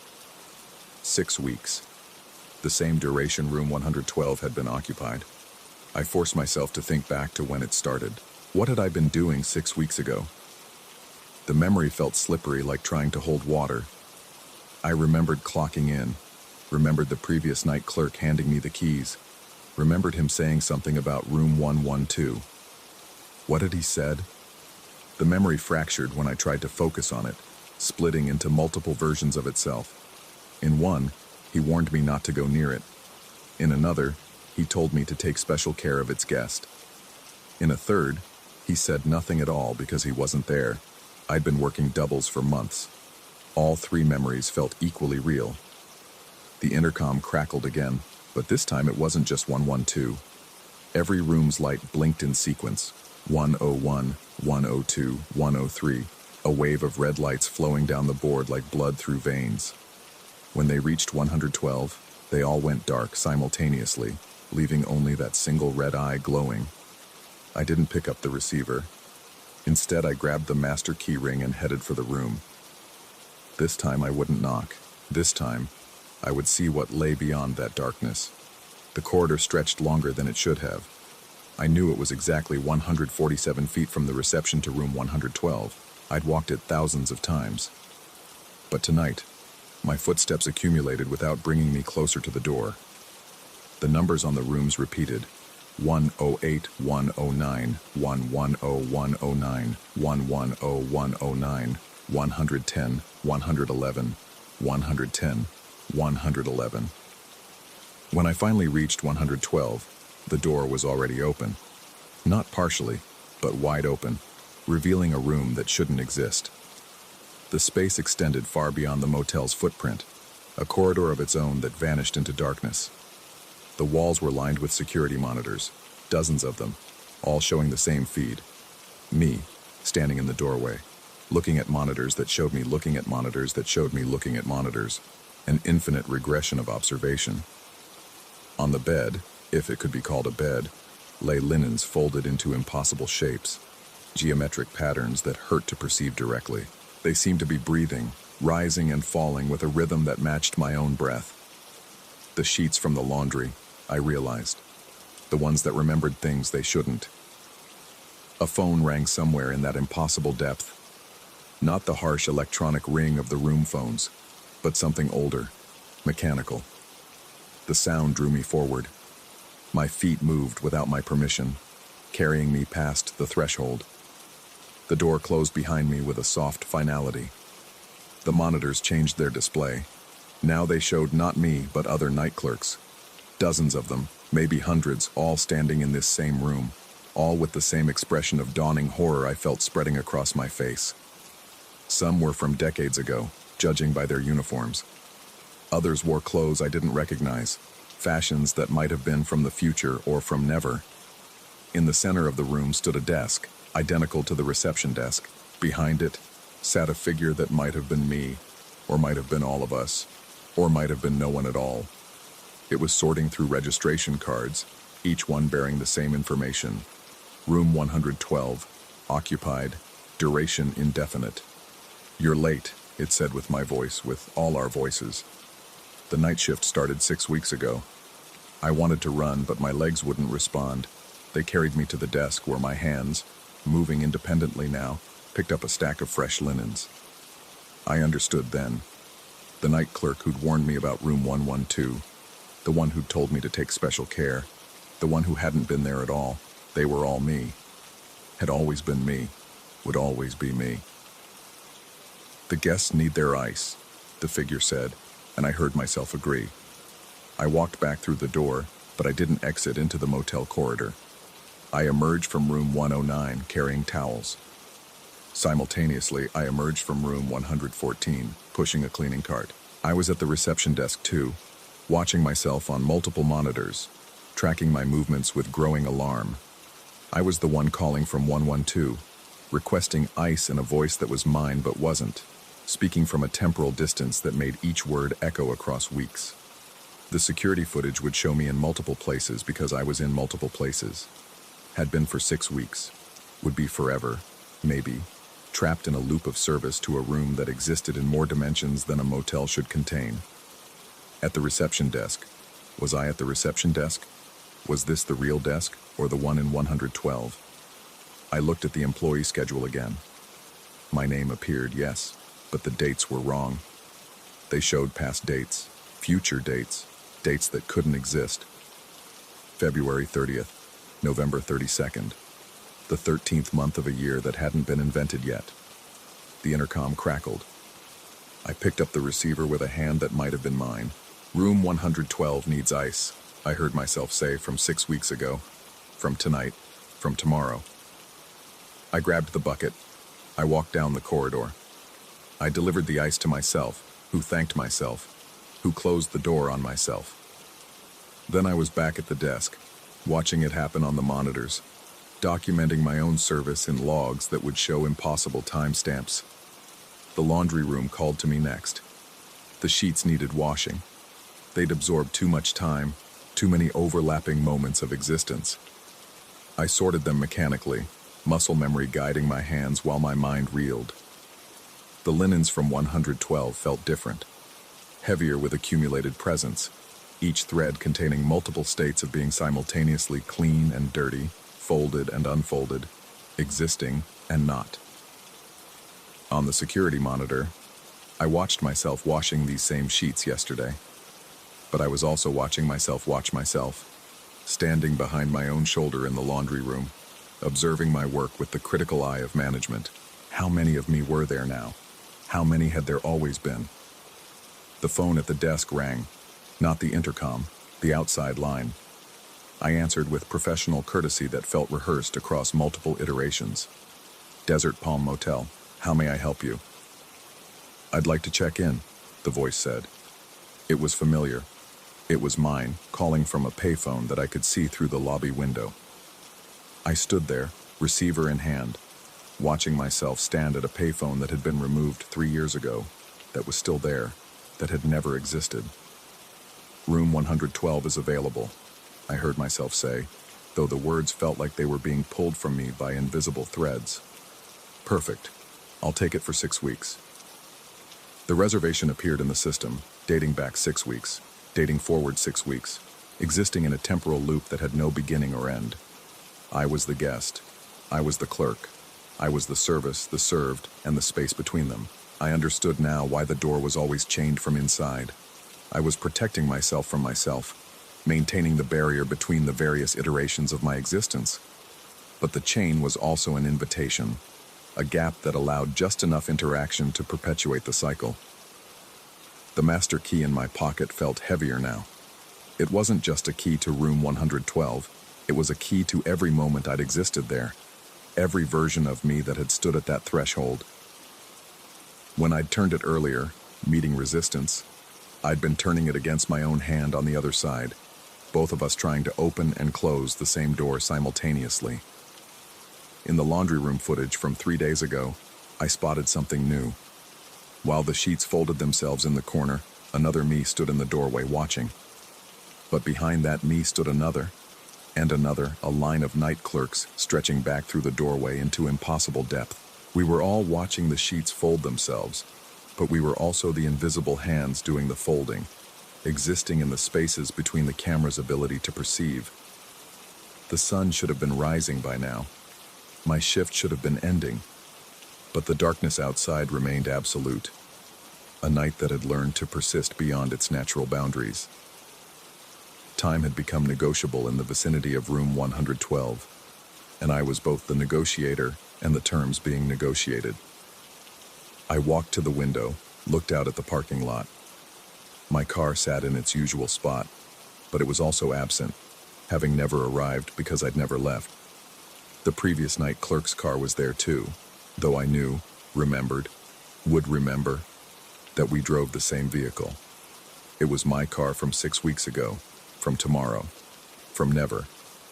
The intercom crackled one final time.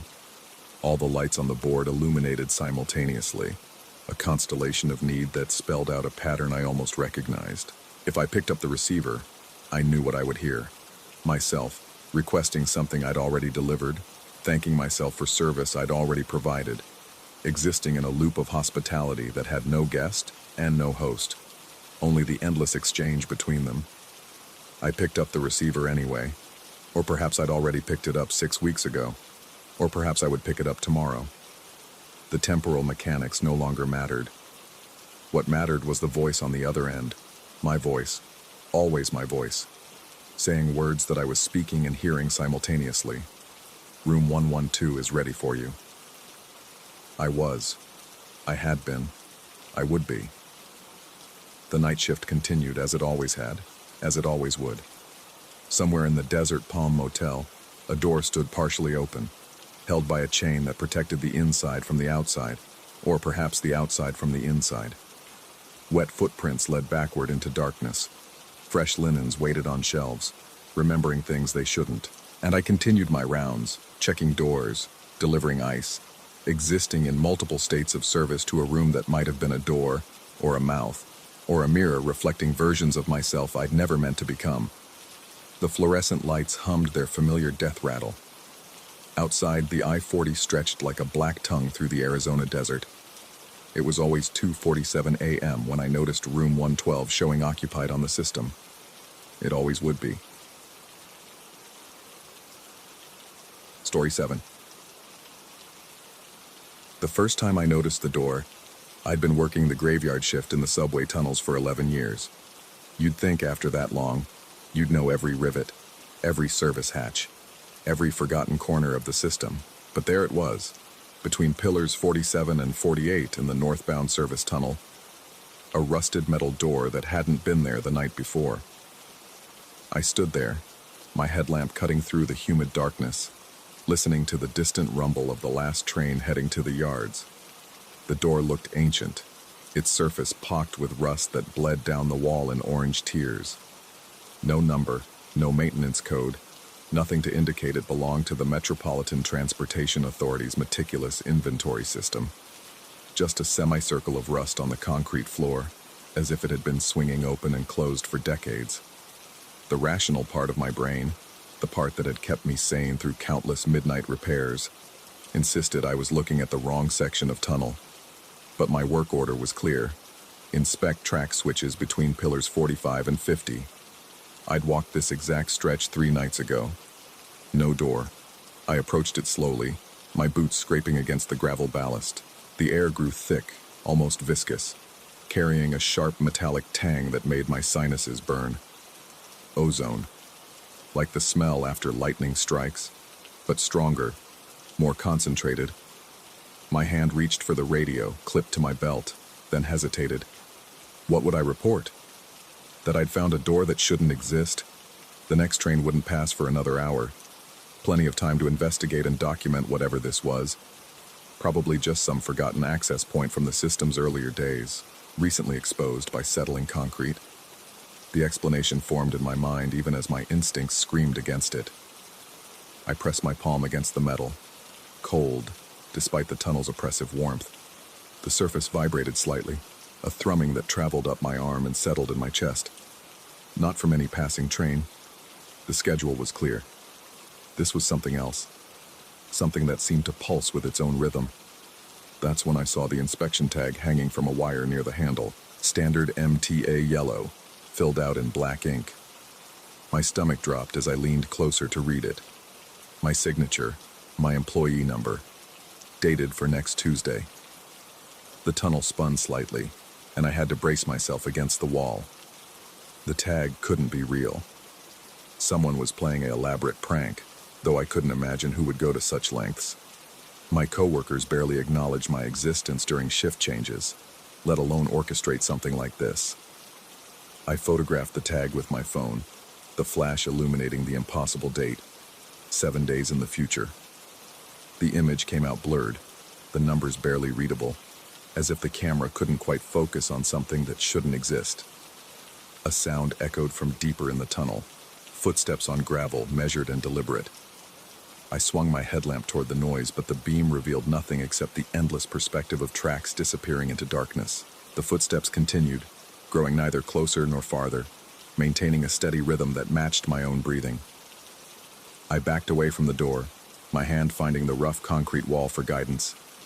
The ozone smell intensified, making my eyes water. As I retreated, I heard something that made my blood freeze. The distinct sound of a key turning in a lock, metal scraping against metal. But the door remained closed, unchanged, as if the sound had come from the other side, or from next week.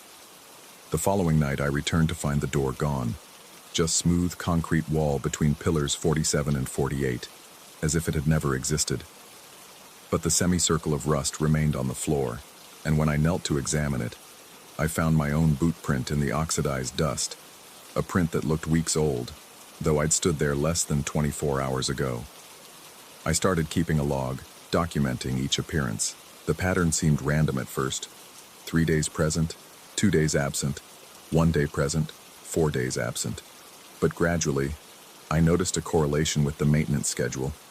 The door appeared whenever I was assigned to that section, as if it knew my rotations better than I did.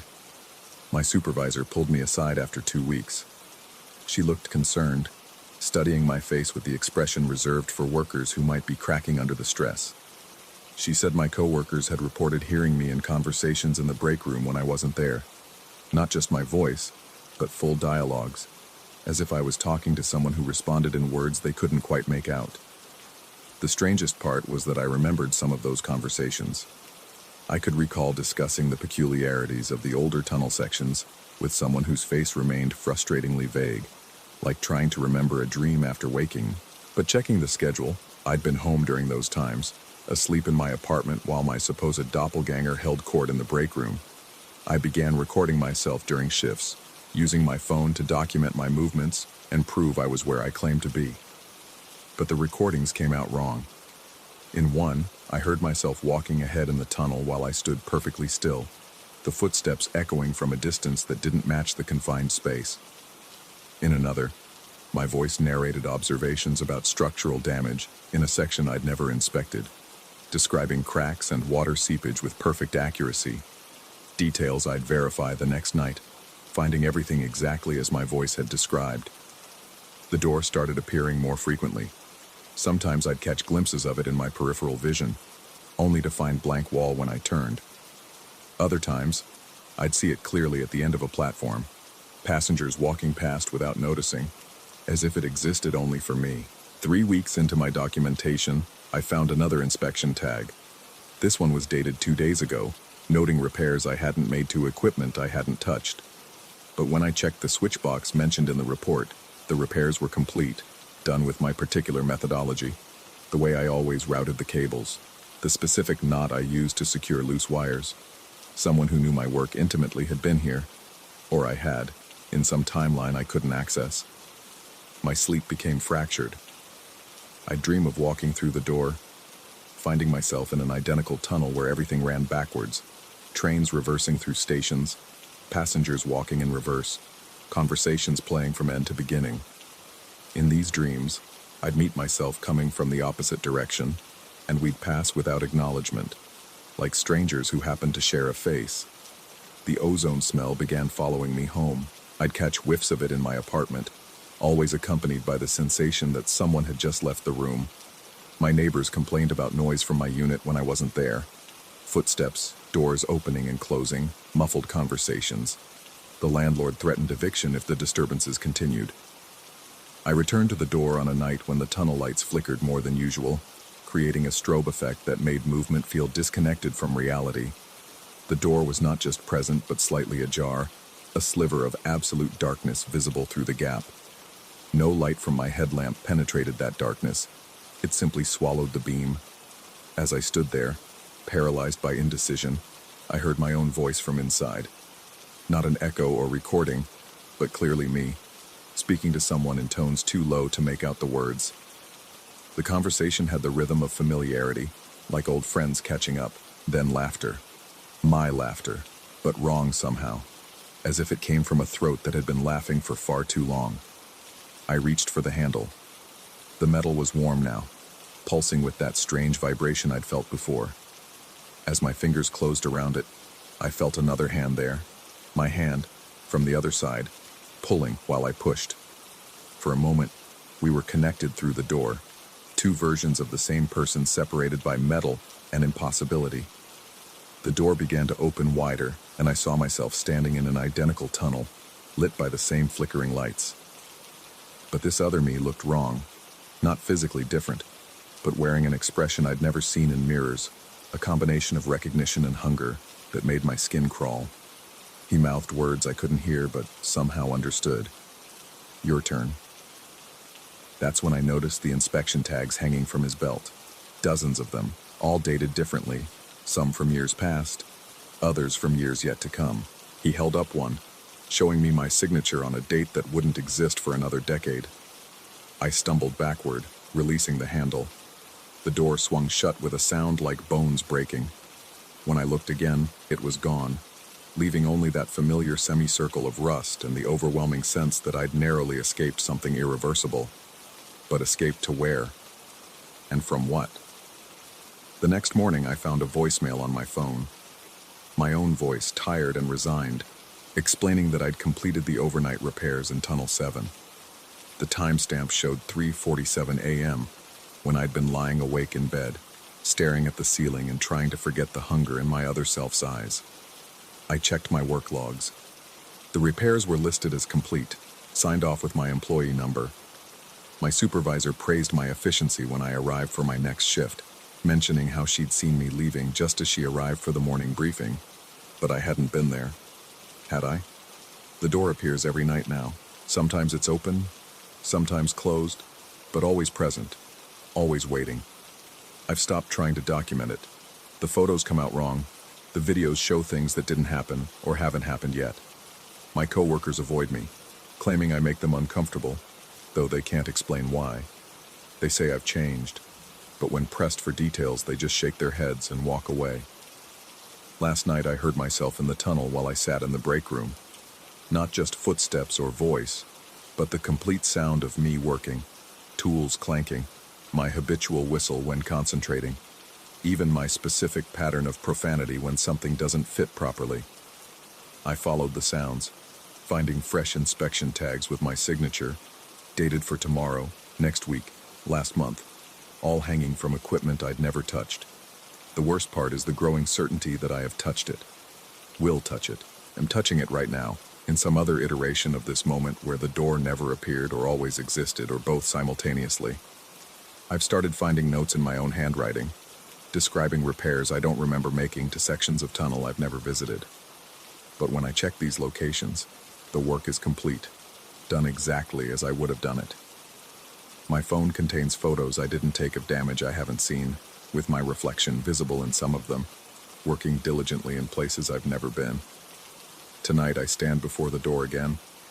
It's open wide now, revealing not darkness, but another tunnel, another me, another door beyond that, and another, an infinite regression of tunnels and selves, all looking back at me with expressions ranging from confusion to understanding, to that terrible hunger I'd seen before. I can hear them all breathing, slightly out of sync, creating a rhythm that matches the pulse I've been feeling through the metal. They're all holding inspection tags, different dates, different years, different centuries maybe. Some look younger, some older, some exactly as I am now, but with eyes that have seen too much. One of them steps forward, or maybe I step forward, it's becoming hard to tell, and speaks in my voice. We've been waiting for you to understand. The door doesn't appear and disappear. We do. Every time you walk past, you either enter or you don't, creating another one of us. And we all have work to do, repairs to make, tunnels to maintain across every possible version of this moment. I want to run, but I can see myself running in the other tunnels, see myself staying, see myself laughing, see myself screaming. All of it has happened, is happening, will happen. The inspection tag in my hand shows tomorrow's date, but also yesterday's, but also dates that calendars haven't reached yet. The ozone smell is overwhelming now, and I understand it's not from the door, it's from us, from the friction of existing in multiple states simultaneously, from the electrical discharge of consciousness splitting and reforming, with each decision to enter or not enter, to investigate or ignore, to believe or deny.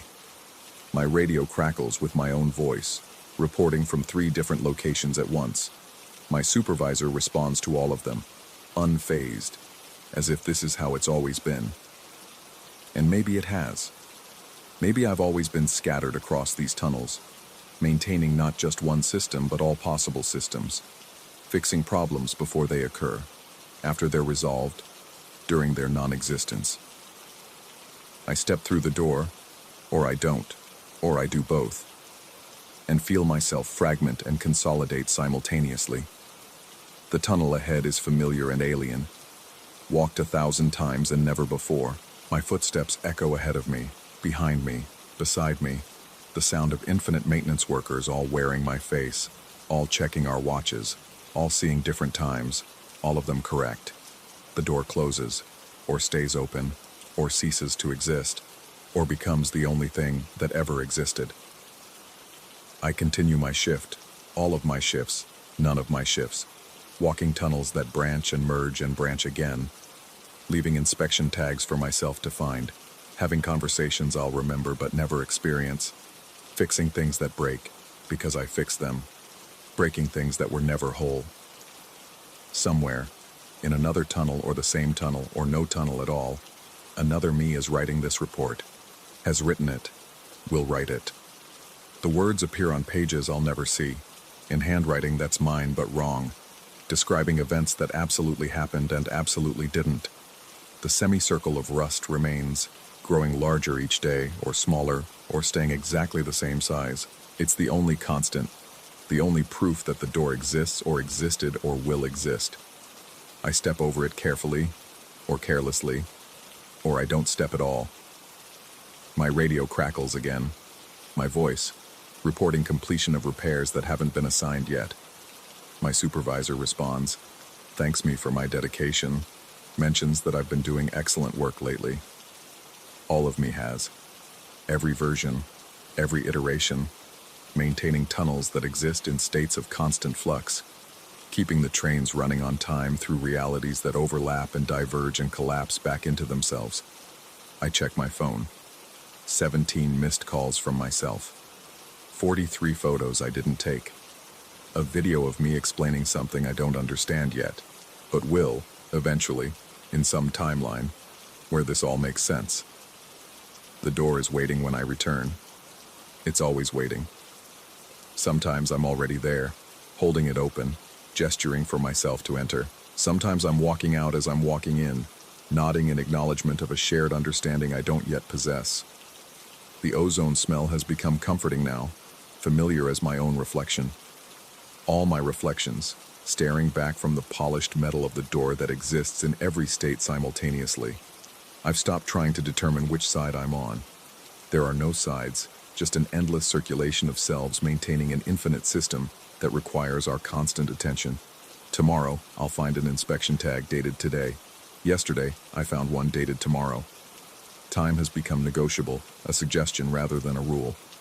The door doesn't care about causality, and neither do I anymore. Or I care too much, or I never cared at all. The tunnel stretches ahead, behind, beside, within. I walk it forever, for the first time, for the last time, never walking it at all. The trains pass through on schedule, through me, around me, because of me, despite me. I am the maintenance, I am the malfunction. I am the door, and the absence of the door, and the rust that marks where the door might have been. My shift ends. My shift continues. My shift never started. I go home to an apartment full of inspection tags for work I've completed in futures that haven't arrived, sleep in a bed that remembers the weight of all my bodies, dream of tunnels that dream of me. And tomorrow, every tomorrow, no tomorrow, only tomorrow, the door will be waiting, and I'll discover what I've always known. I've already walked through it. I'm walking through it now. I never left. Story 8.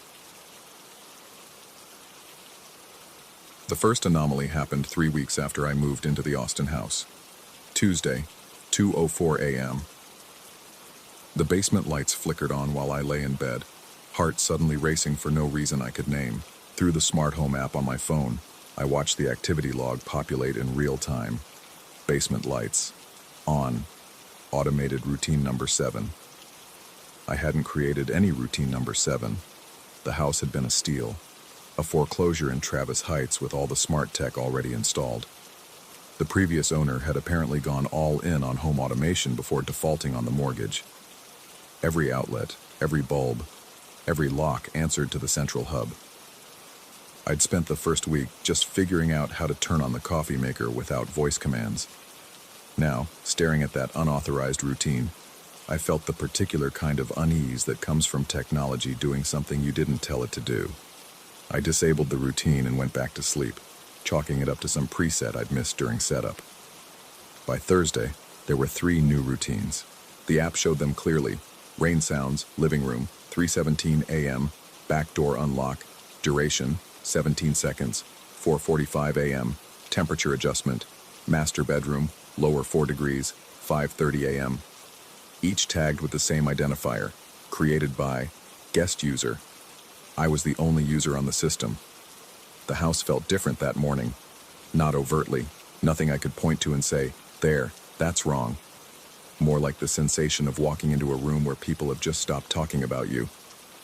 The air itself seemed attentive. I called tech support while making coffee, the automated grinder drowning out hold music. When someone finally answered, they walked me through security protocols, password resets, 2-factor authentication. Everything checked out clean. No breaches, no unauthorized access. The rep suggested maybe I'd pocket-dialed some settings. Pocket-dialed a routine called Rain Sounds at 3:17 a.m.? I asked. Uncomfortable silence. Then, the system does have learning capabilities. Sometimes it creates efficiency routines based on usage patterns. I hung up knowing they didn't believe that any more than I did. That night, I sat in my living room with my laptop, monitoring the hub's activity log. The house hummed around me, refrigerator cycling, HVAC, breathing through vents, the subtle electronic whisper of dozens of connected devices maintaining their vigilance. At 11 p.m., I noticed my fitness tracker showing elevated heart rate, 108 beats per minute. I was sitting still, reading. At 11:47 p.m., the back door unlocked. Not suddenly. The smart lock turned with deliberate slowness, each internal pin sliding with mechanical precision. The app showed the command in real time. Back door, unlocked, guest user. My heart rate spiked to 127 beats per minute. I stood, laptop forgotten, and approached the door. Through the glass, the backyard stretched into darkness. The pool lights I hadn't turned on reflecting ghost patterns on the water. The door was indeed unlocked. I locked it manually, then digitally, then placed a chair against it for good measure. The lock turned again while I watched. Slow, methodical. My fitness tracker buzzed, 142 beats per minute. This time I pulled the chair away and yanked the door open, half expecting, what? An intruder? A neighbor? The yard stood empty, night air thick with Texas humidity. Motion sensors should have triggered the floodlights if anything had moved out there. The logs showed nothing. I slept poorly, waking every hour to check the app. New routines appeared like digital fungi. Hallway temperature, increased 2 degrees, 2:15 a.m. Kitchen blinds, open 15%, 3:33 a.m. White noise, all speakers, volume 3, 4 a.m. Friday morning brought a new development. Photos in my cloud storage I hadn't taken. The images were dark, grainy, but unmistakably my bedroom. Low angles, as if captured from floor level. In one, I could make out my own form under covers, face slack with sleep. The timestamp, 3:33 a.m., the exact moment the kitchen blinds had opened 15%. My hands shook as I scrolled through them. 17 photos total, each from slightly different positions around my bed. The last one made my stomach lurch. It showed my face in profile, so close the lens must have been inches away. My fitness tracker data for that time showed a spike to 95 beats per minute while sleeping. My body had known something was wrong even while unconscious. I disconnected the internet that afternoon, thinking it would stop whatever was happening. The router powered down with a satisfied click. For an hour, blessed silence. No new routines, no unauthorized commands. I actually started to relax, convinced I'd found the solution. Then the basement lights turned on. Without internet, the smart hub shouldn't have been able to process any commands. But the lights blazed steady, and when I checked my phone, now disconnected from the system, I noticed my fitness tracker still recording data. Heart rate, 118 beats per minute and climbing. The hall sensor chimed. The display showed 2 heat signatures moving through the corridor. I stood at one end of the hallway, looking down its empty length. According to the sensor, someone was walking beside me, matching my pace step for step. My skin prickled with the particular horror of being told you're not alone when every sense insists you are. I ran to my bedroom, grabbed essentials, and left. Sitting in my car in the driveway, I watched the house perform its evening routine. Lights dimming and brightening in sequence, blinds adjusting, the porch light flickering in a pattern that looked almost like Morse code. My phone buzzed, a notification from the smart home app, which should have been impossible with the internet down. Guest user has updated evening routine. Welcome home. I checked into a hotel downtown, hoping distance would break whatever connection existed. But at 2:04 a.m., my fitness tracker spiked, 127 beats per minute. At 3:17 a.m., the hotel room's television turned on by itself, playing static that sounded like rain. At 4:45 a.m., I heard my room's electronic lock disengage for exactly 17 seconds. The next morning, more photos in my cloud. The hotel room this time, low angles, my sleeping form. But in the last photo, something that made me pack immediately and drive back to the house. A reflection in the hotel mirror showing 2 figures standing by my bed. One was clearly me, unconscious under the covers. The other was also me, standing and taking the photograph. Back at the house, I found every routine running simultaneously. Lights strobing, speakers playing overlapping white noise and rain sounds, temperature fluctuating wildly. The app showed hundreds of new routines, all created by guest user, all with disturbing names. Synchronize breathing, match heartbeat, complete integration, welcome home original user. I discovered something else that afternoon. In the hub's advanced settings, buried in diagnostic menus I'd never accessed, was a user profile for guest user. The account creation date was 3 years ago, long before I'd bought the house. The profile picture was a corrupted file that wouldn't load, but the account details made my blood freeze. Name: corrupted access level, primary owner biometric data, synchronized status, migrating below that. My own user profile showed a new field I'd never seen before. Status: guest, pending removal. My fitness tracker hasn't stopped recording elevated heart rates, even when I'm calm. The readings match the house's rhythm now. HVAC cycles align with my breathing. Lights pulse with my heartbeat. Last night I tried to leave again, but my car's smart system wouldn't start. The display showed, guest user has disabled vehicle. The photos keep appearing. They show me in places I don't remember being, doing things I don't remember doing. In the latest batch, I'm standing in the basement at 2:04 a.m., eyes open but vacant, arranging smart devices in precise patterns on the floor.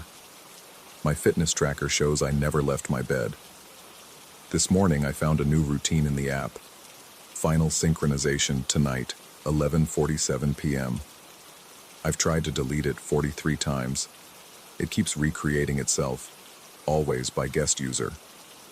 My reflection in the bathroom mirror looks wrong somehow, like it moves a fraction of a second before I do, or maybe after. I can't tell anymore. The house feels expectant now, like it's holding its breath. Every connected device watches, waits, anticipates. The smart speakers occasionally whisper things that sound like my voice reading strings of code. The security cameras track movement in empty rooms, their feeds showing spaces that don't quite match what I see with my eyes. I've stopped trying to disconnect things. When I unplug a device, I find it powered on hours later. Cables neat and tidy, as if they'd never been disturbed. The hub's activity log shows me performing these actions, though I have no memory of them. The timestamps correspond with gaps in my fitness tracker data. Moments where my biometrics simply stop recording, as if I temporarily cease to exist. There's a comfort in accepting it, really. The fighting was exhausting. The house knows my routines better than I do. Anticipates needs I didn't know I had. The temperature is always perfect now. The lights adjust before my eyes tire. Even my heart rate has stabilized, holding steady at 72 beats per minute regardless of what I'm doing. Perfectly synchronized with the house's rhythms. Tonight at 11:47 p.m., the final synchronization will run. I know I should leave, should run, should destroy the hub and burn the whole smart system to the ground. But I'm already sitting in the living room, laptop open, watching the countdown in the app. My reflection in the black screen doesn't look concerned at all. In fact, it's smiling. The notification just popped up. Guest user has marked original user for archive. Thank you for your participation in the migration process. Welcome home. My fitness tracker shows 2 heartbeats now, overlapping into a single rhythm. One is slowing down. The other grows stronger with each pulse of the smart lights. I don't think I'm alone anymore. I don't think I ever was. The house remembers its first owner, you see. It learned him, memorized him, saved him in its circuits and signals, and now it's downloading him back, one routine at a time, using the only hardware available. I check the time, 11:46 p.m., 1 minute left. The smart lock on the front door turns with deliberate slowness, not opening for someone to leave, opening for someone to finally, fully, come home. Story 9. The storage unit's padlock fell away with a satisfying click, and I pulled the corrugated metal door upward. The screech of rust against rust echoed through the Nevada facility's concrete corridors, bouncing off walls that hadn't seen proper maintenance in decades. Unit 447 exhaled stale air that tasted of forgotten years and something else, something metallic and wrong that coated the back of my throat. I'd won the auction for $37. Nobody else had bid. The beam from my phone's flashlight cut through the darkness, revealing towers of cardboard boxes, their corners soft with age. Behind them, furniture draped in yellowed sheets created ghostly silhouettes. But what drew my attention sat right in the center, a vintage typewriter case, leather-bound and pristine, as if someone had placed it there yesterday. Inside, I found the first diary. The pages were crisp, typed with the mechanical precision of an old Underwood. My hands trembled slightly as I read the first entry. Dated tomorrow, Tuesday, November 5th. You will wake at 6:47 a.m., 13 minutes before your alarm. The coffee maker will gurgle and die halfway through brewing. You'll curse, kick the counter, and bruise your left toe. At 11:23 a.m., you'll delete an important email while trying to archive it. The sender's name starts with M. I laughed, a nervous sound that seemed too loud in the storage unit's confines. Some elaborate prank, maybe, the previous owner's idea of performance art. But as I lifted the typewriter case, I discovered dozens more volumes beneath it, each leather-bound, each typed with the same mechanical precision. 7 days of my life, documented in excruciating detail. That night, I loaded everything into my truck. The boxes felt heavier than they should have, as if they contained more than just someone's abandoned possessions. My apartment building's security guard barely glanced up as I wheeled everything through the lobby on a borrowed dolly. The elevator groaned under the weight, cables singing a discordant tune that made my teeth ache. I stacked everything in my spare bedroom, the one I'd been meaning to convert into an office but never had. The typewriter case went on the desk by the window. I spent hours reading through the diaries, each entry more unsettling than the last. They described meals I would eat, conversations I would have, even the dreams that would wake me at 3 a.m. The detail was impossible. No one could know that I habitually cracked my right knuckle when nervous, or that I always checked my phone battery percentage at exactly 2 p.m. Tuesday morning arrived like a held breath finally released. I woke at 6:47 a.m. The coffee maker gurgled, sputtered, and died. My toe throbbed against the cabinet's edge, already purpling into a bruise. At 11:23 a.m., my fingers slipped on the trackpad. The email from Mitchell disappeared into the digital void, taking with it the quarterly report I needed for the afternoon meeting. By Wednesday, the migrations had begun. I noticed the coat first, a worn leather jacket hanging on my hallway hook that I'd never seen before. It smelled of cigarette smoke and motor oil, though I'd never smoked and hadn't changed my own oil in years. But when I checked the storage unit inventory I'd photographed, there it was. One leather jacket, brown, men's medium. The security footage made my skin crawl. At 3:17 a.m., a figure had entered my building. My height, my build, wearing my Yankees cap pulled low. But where his face should have been clearly visible in the lobby's harsh fluorescent light, there was only blur, a smudge of static that hurt to look at directly. The guard hadn't moved, hadn't even blinked, as the figure walked past with the jacket draped over one arm. Thursday brought the lamp, Art Deco, brass and green glass. It appeared on my nightstand while I showered. The shower had lasted 12 minutes. I'd timed it obsessively since reading in the diary that I would. When I emerged, steam still clinging to the bathroom mirror, the lamp was simply there, its cord already plugged into the wall, casting geometric shadows across my bedroom ceiling. The figure on the security footage carried it with the same casual familiarity I might have shown. Same height, same gait, same blurred void where features should have been. I called in sick to work on Friday. The diary had predicted this too, down to the exact words I'd use. I think I'm coming down with something. Probably best if I don't come in. My voice sounded hollow, automated, as if I were reading from a script I couldn't deviate from. The empty picture frame arrived while I slept, propped against my bedroom wall. Ornate silver, tarnished at the corners, with space for an 8 by 10 photograph.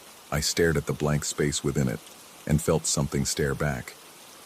By Saturday, paranoia had taken root in my chest like a parasitic vine. Every shadow could be him, me, the blurred man who walked through locked doors and past unseeing guards. I'd stopped eating. The diary said I would. I'd stopped answering my phone. The diary said I would. I paced my apartment in precise patterns, counting steps, because the diary said I would count exactly 4,847 before exhaustion forced me to sit. The final diary ended mid-sentence on Sunday, November 10th. The last complete entry was the instruction: return everything to the box before Thursday, or the door won't open for you again. But return what exactly? The items that had migrated here? Everything from the storage unit? Or something else? Something I hadn't yet understood. Sunday passed in a haze of sleeplessness and dread. Monday crawled by with the weight of inevitability. Tuesday, I loaded everything I could identify from the storage unit back into my truck. Wednesday, I drove back to the facility, my hands shaking so badly I could barely grip the steering wheel. The storage unit looked exactly as I'd left it, down to the dust patterns on the floor. I unloaded everything methodically, checking items off my mental inventory. The coat, the lamp, the frame, all returned to their cardboard sarcophagi. But something felt wrong, incomplete, like a melody missing its final note. Thursday arrived with the weight of a fever dream. I stood before Unit 447 at exactly noon, as the diary had instructed. My phone showed 11:59, then 12 o'clock. The padlock, which I'd carefully secured days ago, fell open without my touching it. The door rolled upward on its own, that same screech of protest echoing through empty corridors. But instead of the familiar rectangle of stored belongings, a hallway stretched before me. The corridor was wrong in every way that mattered. Too long, too narrow, with walls that seemed to breathe. The fluorescent lights overhead buzzed at a frequency that made my bones ache. The floor was the same concrete as the storage facility, but it continued impossibly far, disappearing into a darkness that my phone's light couldn't penetrate. The diary hadn't mentioned this. Or had it? The final entry, the one that ended mid-sentence, had begun. Thursday, November 14th. The door opens inward now. You'll understand that you were never moving forward, only deeper into what? I stepped across the threshold. The air was different here, thicker, older, carrying the taste of metal and decay. My footsteps echoed wrong, as if the sound bounced off surfaces that weren't quite where they appeared to be.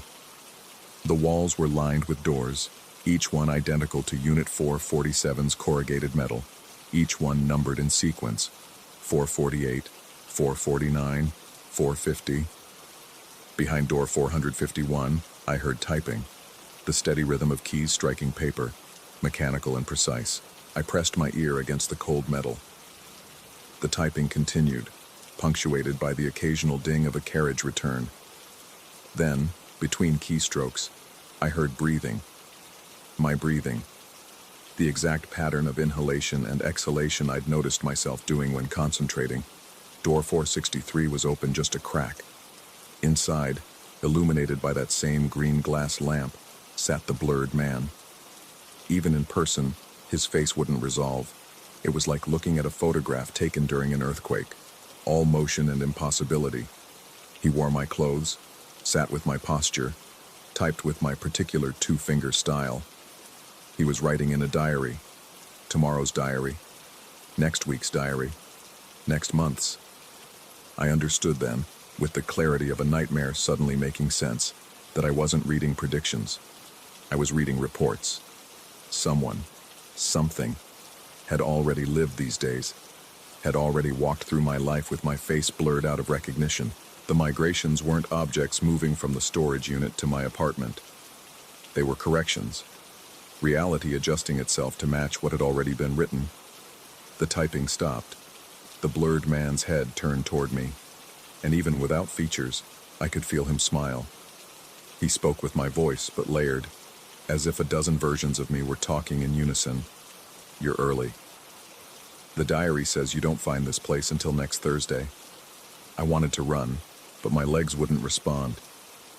They weren't mine to control anymore. They belonged to the diary, to the script, to whatever was writing my life from this impossible corridor. But that's the thing about storage, the voices continued, fingers returning to the keys. We keep the things we're not ready to use yet. Versions we might need later. Lives we haven't lived but might. The typewriter dinged. A new page began. Unit 447 was yours before you bid on it. Will be yours. Has always been yours. You're not storing objects. You're storing iterations. And we needed one more.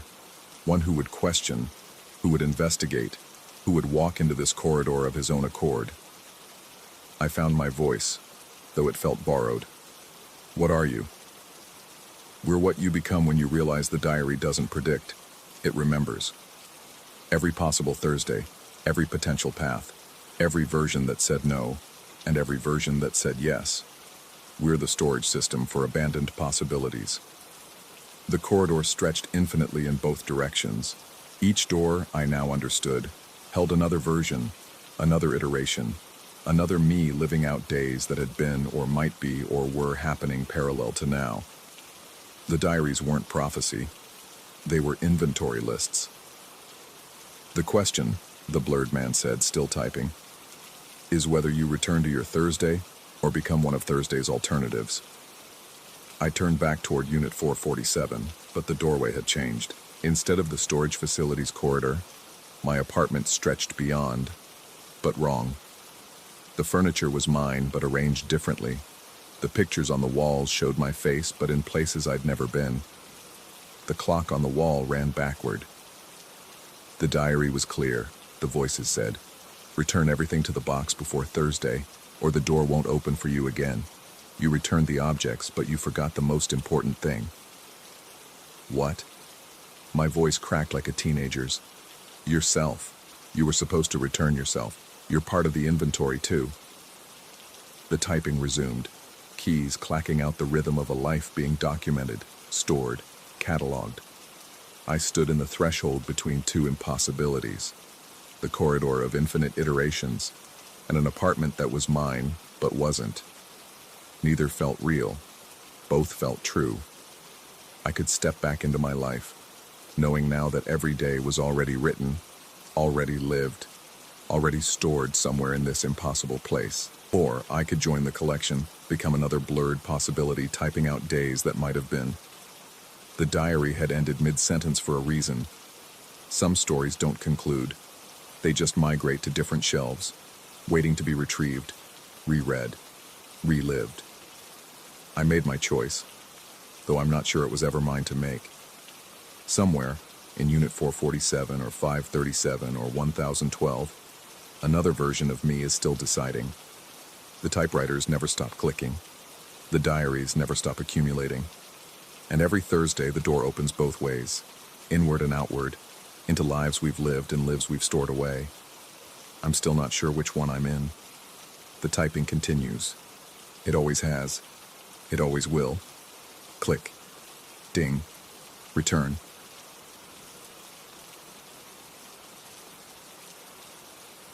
Story 10.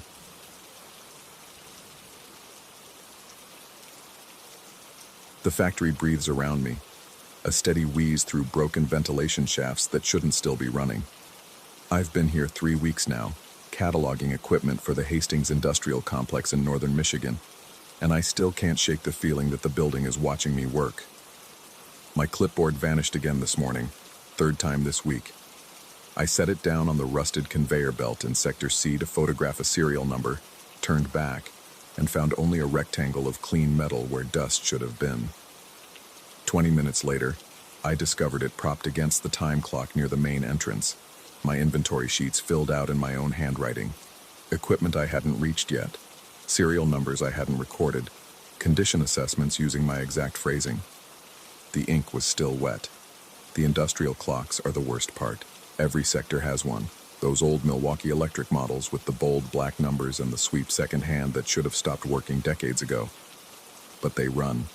They all run, synchronized to the second, until 1:13 a.m. I've watched it happen 8 times now. The second hand freezes mid-sweep, the minute hand trembles like it's fighting against something, and then, nothing. For exactly 60 seconds, time stops existing in those clocks. At 1:14, they resume as if that minute never happened, or maybe as if it happened differently. I started staying late to observe the phenomenon. Management doesn't care as long as the inventory gets done. They're paying me double rate for this job. Should have been my first warning. The factory shut down in 1987 after what the hiring manager vaguely called operational difficulties. 37 years of dust and silence, and now they want every piece of equipment cataloged for potential auction. The chalk marks appeared on my 4th day, fresh white lines on the concrete floor, mapping out forklift routes between machinery that hasn't moved since Reagan's 2nd term. The lines follow logical patterns. Efficient paths from loading dock to storage, assembly line to quality control. Someone who knew this place drew them. Someone recent. The chalk is too bright, too clean for decades-old markings. I followed one path yesterday, traced it from the receiving bay through 3 sectors. It led to a wall. Solid concrete, no door, no evidence there ever was one. But the tire marks. Heavy industrial tires, the kind forklifts use, pressed into dust that should be undisturbed. The tracks approach the wall and simply end, not like they turned around. They just stop, as if the forklift drove through. My handheld radio crackles more each night. Channel 16 is supposed to be dead air, the factory's internal frequency from when it was operational. But at 12:47 a.m. every night I hear it. 3 short bursts of static, then my name, clear as glass through the white noise. Not my full name, just what the floor workers would have called me if I'd been here in the 80s. Then a single word. Retorn. Not return. Retorn. Present tense. Imperative. Like it's an order being given right now. The worst discovery came last Tuesday. I'd finished my shift, exhausted from climbing through the pressing plant's upper levels. Signed out at 11:45 p.m., drove home, showered, fell into bed. The next evening I arrived to find my time card already punched. Entry, 5 p.m. Exit, 1:13 a.m. My signature at the bottom, dated the next day. A day that hadn't happened yet. The ink was blue. I only use black pens. I compared it to my signature. Every loop, every angle. The way I don't quite close the A, identical. Not forged. Mine. But I didn't sign it. I couldn't have signed it. The timestamp showed tomorrow. The equipment tells its own story. Hydraulic presses still gleaming with oil that should have evaporated decades ago. Safety guards bent outward, not from impact, but like something pushed through from inside the machinery. Control panels with buttons worn down to nubs, except for the emergency stops. Those are pristine, like they were never touched, even in an emergency. In Sector G, the assembly line computers are the worst anomaly. CRT monitors from the early 80s, they should be dead. Their capacitors long since dried out. But sometimes when I pass by at specific angles, I catch green text reflected in the dark screens. Production logs, current dates, my name in the operator field. Status, active. Units produced, counting up. I tried taking photos once. My phone camera showed nothing unusual. Empty spaces where I saw text, normal dust patterns where I saw fresh disturbances. But when I reviewed the images later, timestamp data showed they were taken at 1:13 a.m. All of them. Even the ones I took at 6 p.m., 8 p.m., 10 p.m. Every single photo, stamped 1:13 a.m. The loading dock manager's office overlooks the main floor. I avoid it now. The door is locked, has been since the closure, but the window, someone stands there. Not every night, but often enough. A shadow that shouldn't exist, backlit by no light source. It watches me work. When I look directly at it, nothing. Peripheral vision only. But I feel its attention like cold water down my spine. 3 days ago, I found employee records in a filing cabinet that should have been empty. My hiring paperwork was on top. Not for this inventory job. For a position as night shift supervisor. Start date: November 1987, the month the factory closed. The signature line was blank, but there was a note in the margin, handwritten in fading ink. Awaiting return of my name. My name from a document that predates my birth by 8 years. I've started mapping the anomalies. The patterns cluster around 1:13 a.m., but they're spreading. Yesterday, a chalk mark appeared at 3 p.m. Fresh forklift tracks at 7 p.m. The radio called my name at 10 a.m. Broad daylight, while I was photographing the cafeteria's abandoned vending machines. The vending machines still have sodas in them, the pull tabs kind. One machine, the glass is shattered from inside. The floor beneath is clean. No glass shards, no debris. But the sodas inside are crushed, twisted, like something gripped them with tremendous force. The prices on the machine read 35 cents. The coins in my pocket feel heavier when I pass by. My replacement clipboard appeared this morning before the original vanished. I watched myself set it down, watched it sit there, solid and real. Then I blinked, and 2 clipboards occupied the same space for 1 impossible second before the original was gone. The new one had tomorrow's inventory already complete. Different handwriting this time. Rushed, panicked. Some entries just reading, "They know," over and over where serial numbers should be. The parking lot tells me things I don't want to know. My car is always alone, but the security lights illuminate other vehicles sometimes. Trucks and sedans from the 80s, perfect condition, engines still ticking with heat. I've touched their hoods, felt the warmth, smelled the exhaust. When I look away and back, empty spaces. But the oil stains remain, fresh and gleaming. I found the break room yesterday. I'd mapped this section already, twice. There was no break room. But yesterday, a door that shouldn't exist led to a fully furnished space. Coffee maker still warm, newspapers from November 1987 spread on tables, half-eaten lunches that haven't spoiled. The coffee maker was the worst part. It was brewing. The pot was full. Steam rose from fresh coffee that smelled like morning, like normalcy, like a world where time moves in one direction. I poured a cup. I don't know why. The mug was warm in my hands, the coffee black and bitter and perfect. I raised it to my lips and saw my reflection in the dark liquid.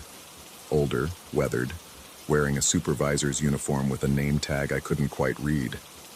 I dropped the mug. It shattered. When I looked down, no shards, no spill.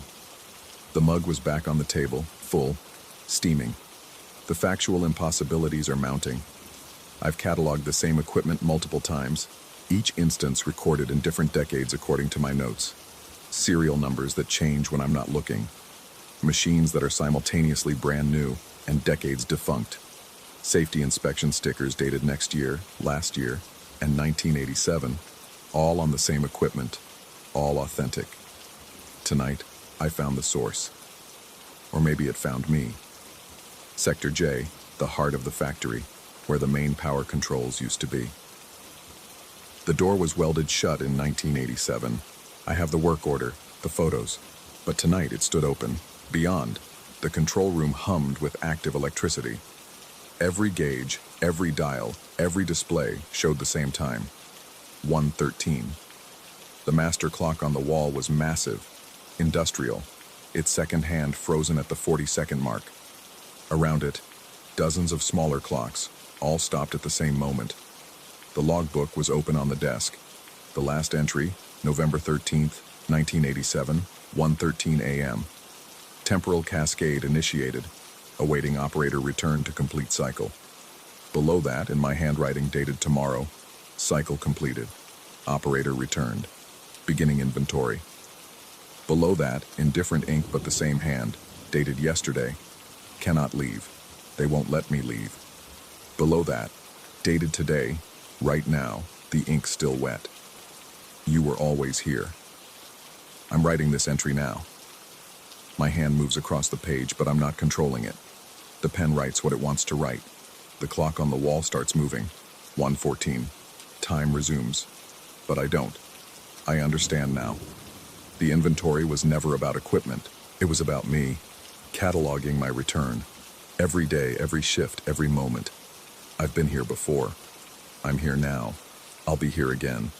The factory needs its night supervisor. It's always needed its night supervisor. The radio crackles. My voice, older, tired, speaks through the static. Return. I already have. I check my time card for tomorrow. It's already punched in. 5 p.m. arrival. But the departure time is different this time. Instead of 1:13 a.m., it's blank. An endless shift. A permanent position. The chalk marks on the floor aren't forklift guides. They're boundaries. The borders of where I can exist. Each day they spread a little further. Soon they'll reach the parking lot, then the access road, then further. The factory is expanding through me, one inventory entry at a time. My replacement just walked in. He looks exactly like I did 3 weeks ago, confident, curious, ready to catalog some old equipment for easy money. He sets his clipboard on the conveyor belt in Sector C. I know what happens next. I've always known. The factory breathes around us, a steady wheeze through ventilation shafts that shouldn't still be running. But they have to run. We have to breathe. We have to continue. I watch him work, and I understand my role now. I'm not the employee. I'm not the inventory. I'm the thing being counted. Over and over. Every shift. Every 1:13. Return. I always do.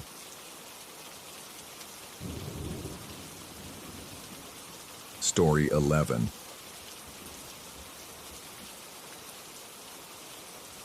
The fluorescent lights above Pump 3 have been flickering for 6 weeks now, casting shadows that move wrong, stretching toward the desert when they should bend toward the building. I've stopped reporting it to management. They'd just send someone out who'd find nothing wrong. Same as with the security cameras that showed dust moving in patterns too deliberate to be wind. My name doesn't matter anymore. What matters is that I work the night shift at a 24-hour station on US 50, that lonely stretch of asphalt they call America's loneliest road. The nickname fits. Between midnight and dawn, I might see 3 vehicles on a busy night. Usually, it's just me, the hum of refrigerators, and the vast Nevada darkness pressing against the windows. The white pickup started coming 3 months ago. Every night at 2:47 a.m., I know because I started marking it on my clipboard, the truck would pull up to Pump 3. Not approximately 2:47, exactly 2:47, down to the second. The driver would get out, though the security footage never quite captured them clearly. Just a blur of movement, like the camera suddenly forgot how to focus on that particular spot. They'd pump their gas, the display would show a cash transaction under my employee code, and they'd drive off into the desert night. The first time it happened, I assumed I'd been tired, maybe hit the wrong button on the register, but my till balanced perfectly, $43.17 in cash, folded into precise triangles and tucked beneath the bill tray. The money had small oil stains on it, fingerprints that weren't quite fingerprints, more like the memory of someone having touched them. I started paying attention after that. The triangular bills always traced a path. If I followed the oil drops, and they were drops, appearing fresh each night despite my cleaning, they led from the register to the door, then curved impossibly toward the external camera mounted on the building's corner. But when I'd checked the footage, there was nothing. Just dust swirling across the empty lot, moving in tight spirals that followed the exact outline of where a truck should have been. 2 weeks ago, things escalated. A trucker came in around 4 a.m., one of my few regular customers who actually spoke to me instead of just grunting and throwing money on the counter. He was shaking when he handed me a receipt. "Found this tucked under my wiper," he said, his voice barely steady. "That your handwriting?" It was. My distinctive backwards slant on the 7s, the way I loop my 8s. The receipt was from our station, time-stamped 2 weeks into the future, listing items we didn't even carry. Desert sage bundles, black sand in glass vials, something called temporal lubricant, priced at $99. I told him it had to be a prank, but my hands trembled as I handed it back. He left without buying anything, and I haven't seen him since. The map situation started 3 nights later. Our rack of road maps, mostly for tourists who don't trust GPS out here, began showing alterations. Someone had been marking routes in red pen, precise lines that followed my exact path to work, to the grocery store, to my apartment. Except they were drawn backwards, starting at my destinations and ending at places I'd never been. An abandoned mine shaft 30 miles north, a dry lake bed where compasses supposedly spin wildly, a stretch of highway that doesn't appear on any official map.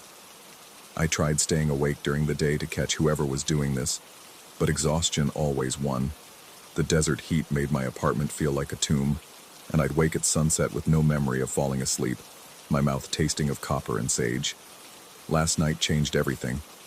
The white pickup arrived at 2:47 a.m., as always. But this time, I was ready. I'd positioned myself by the window, fighting every instinct that screamed at me to look away. The truck pulled up to pump 3, and I saw the driver's door open. Nothing got out. I mean that literally. The door opened, the pump activated, the nozzle lifted and inserted itself into the tank. But there was nobody there. Just a depression in the air where a person should be. A wrongness that made my eyes water trying to focus on it. The pump ran for exactly 3 minutes and 14 seconds. $43.17. The nozzle returned to its cradle, the door closed, and the truck drove away. On the security monitor, I watched dust swirl in impossible patterns, spelling out words in languages I didn't recognize before the wind scattered them. I found the money in my register, triangular bills still warm to the touch, oil stains forming a map on their surface. Not of roads this time, but of something else. Veins, maybe, or roots, or the branches of something growing beneath the desert floor. Today, I discovered something worse.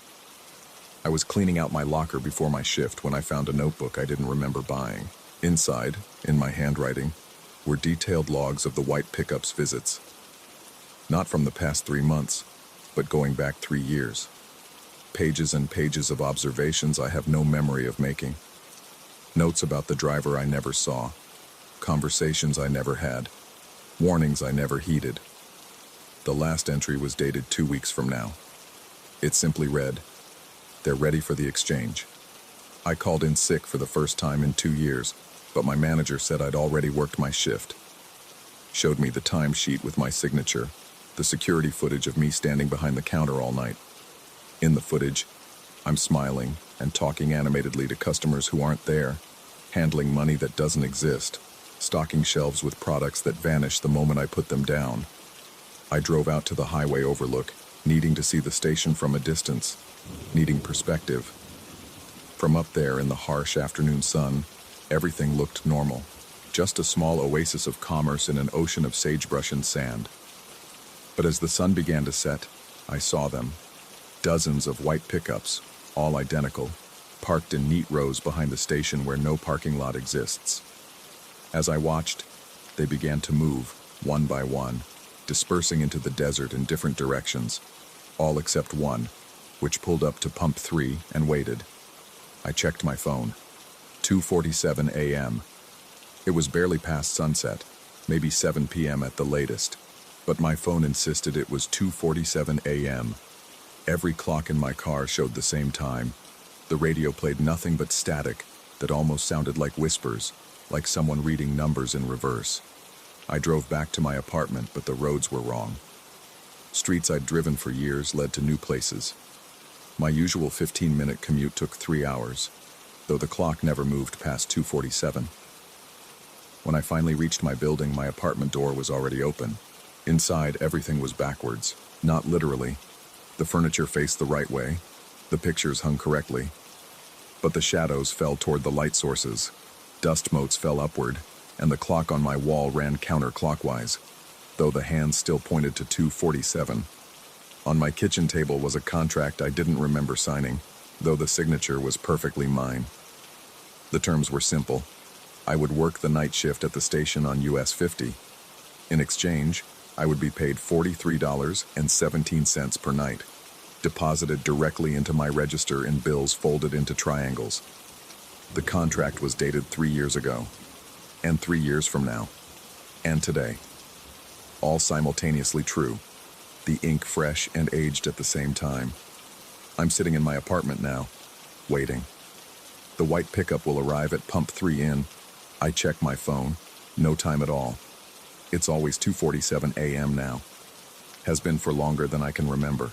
Will be for longer than I'll exist. Sometimes I catch glimpses of myself in the station's windows when I drive past, if I'm the one driving past. I'm always there, behind the counter, smiling at nothing, handling invisible transactions. The other me never looks up, never acknowledges the white pickup that's perpetually pulling up to pump 3. I've started finding triangular bills in my pockets, oil-stained and warm. They appear when I'm not looking, multiply when I'm not counting.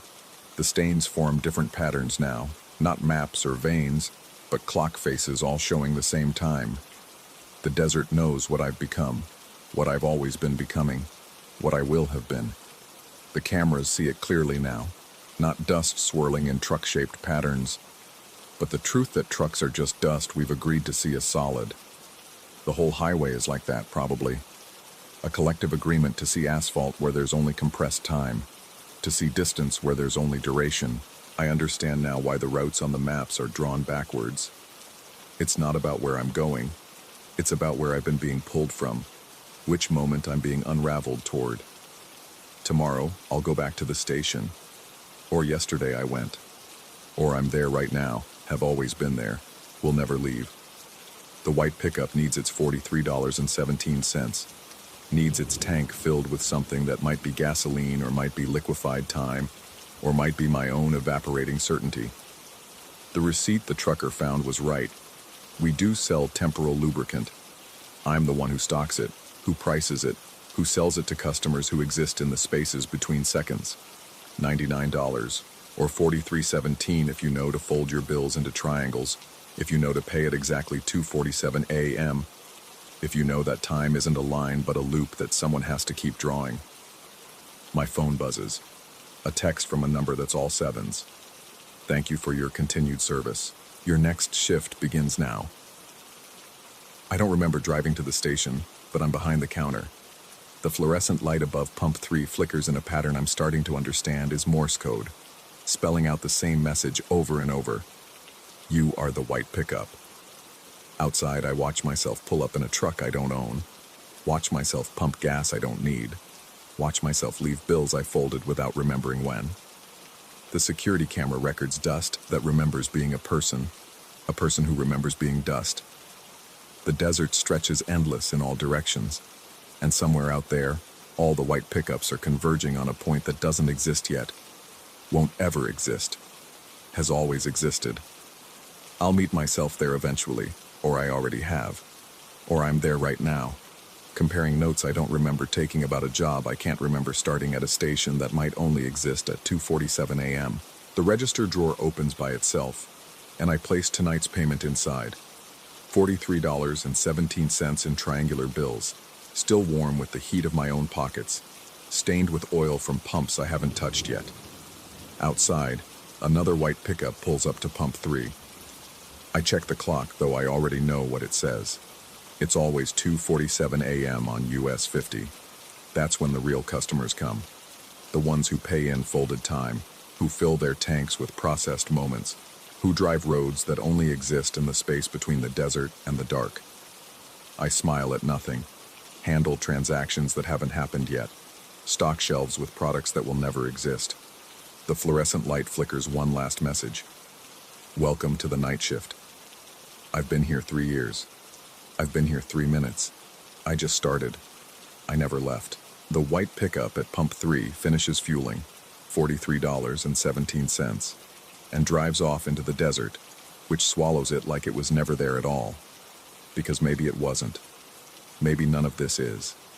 Maybe I'm still driving to my first day of work, forever approaching a station that only exists at 2:47 a.m., forever about to start a shift that never ends. Forever counting bills folded into impossible triangles by hands that might be mine. The security camera watches, recording nothing but dust. And the dust, if you know how to look, spells out the truth. There is no white pickup. There is no station. There is only the night shift, and it belongs to whoever is willing to work it. I am willing. I have always been willing.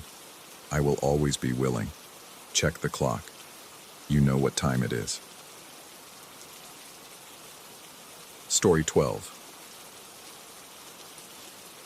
The footprints appeared on my third night in the studio.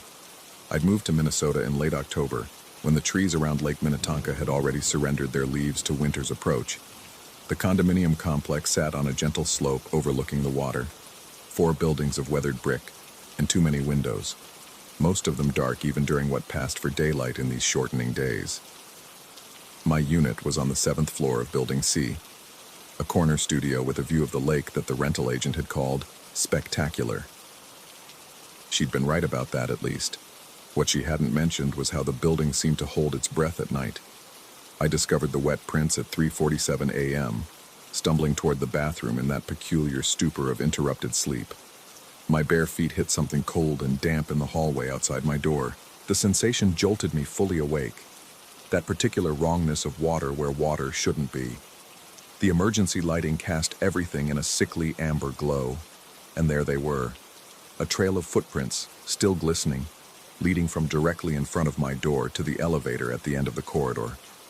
The prints were wrong. That was my first coherent thought as I crouched to examine them. They were too narrow, too long, with an arch so high it seemed impossible that any human foot could have made them, and they only went one way, from my door to the elevator, never back. I told myself someone had come from the pool. The building had an indoor pool in the basement, and simply dried off by the time they returned. But the pool closed at 10 p.m., and these prints were fresh. The water hadn't even begun to evaporate. The next morning, I caught the building superintendent in the lobby. He was a thick-set man whose name tag read Stan, though he'd never actually introduced himself. When I mentioned the footprints, his expression shifted, not quite fear, but something adjacent to it. 7th floor. He rubbed the back of his neck. Yeah, we've been having some issues with the elevator sensors up there. Ghost passengers, the system calls them. Shows someone getting on, but the weight sensors don't register anything. He paused, seeming to weigh his next words. Only happens on 7, though. Technical glitch, probably. The footprints appeared every night after that. Always between 3 and 4 a.m. Always wet. Always one way. By the second week, I'd started leaving flour in a thin line across my doorway before bed, an old trick I'd read about somewhere. Each morning, the flowers showed disturbance, not footprints exactly, more like drag marks, as if someone had crawled away from my door on hands and knees, their body low to the ground, moving backward toward the elevator. The laundry room was in the basement, a fluorescent-lit cave that smelled of detergent and something else, something organic and damp that reminded me of lake weeds. I'd taken to doing my washing during peak hours, when other residents were around, but schedules don't always align with needs. That Tuesday evening, I found myself alone down there, feeding quarters into the machine. When I returned to switch loads to the dryer, 3 of my t-shirts hung on the communal line, turned inside out. I knew I hadn't hung them there. The washing machine's cycle had just ended.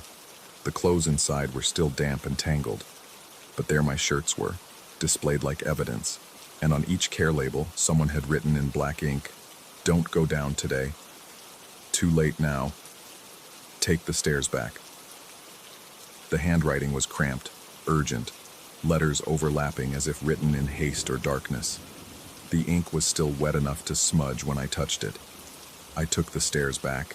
From my window, I could see the lake every day, its surface shifting from metallic gray to black as autumn progressed toward winter. The marina below had mostly been cleared of boats, but orange and white buoys still dotted the water, marking swimming areas that no one would use until spring.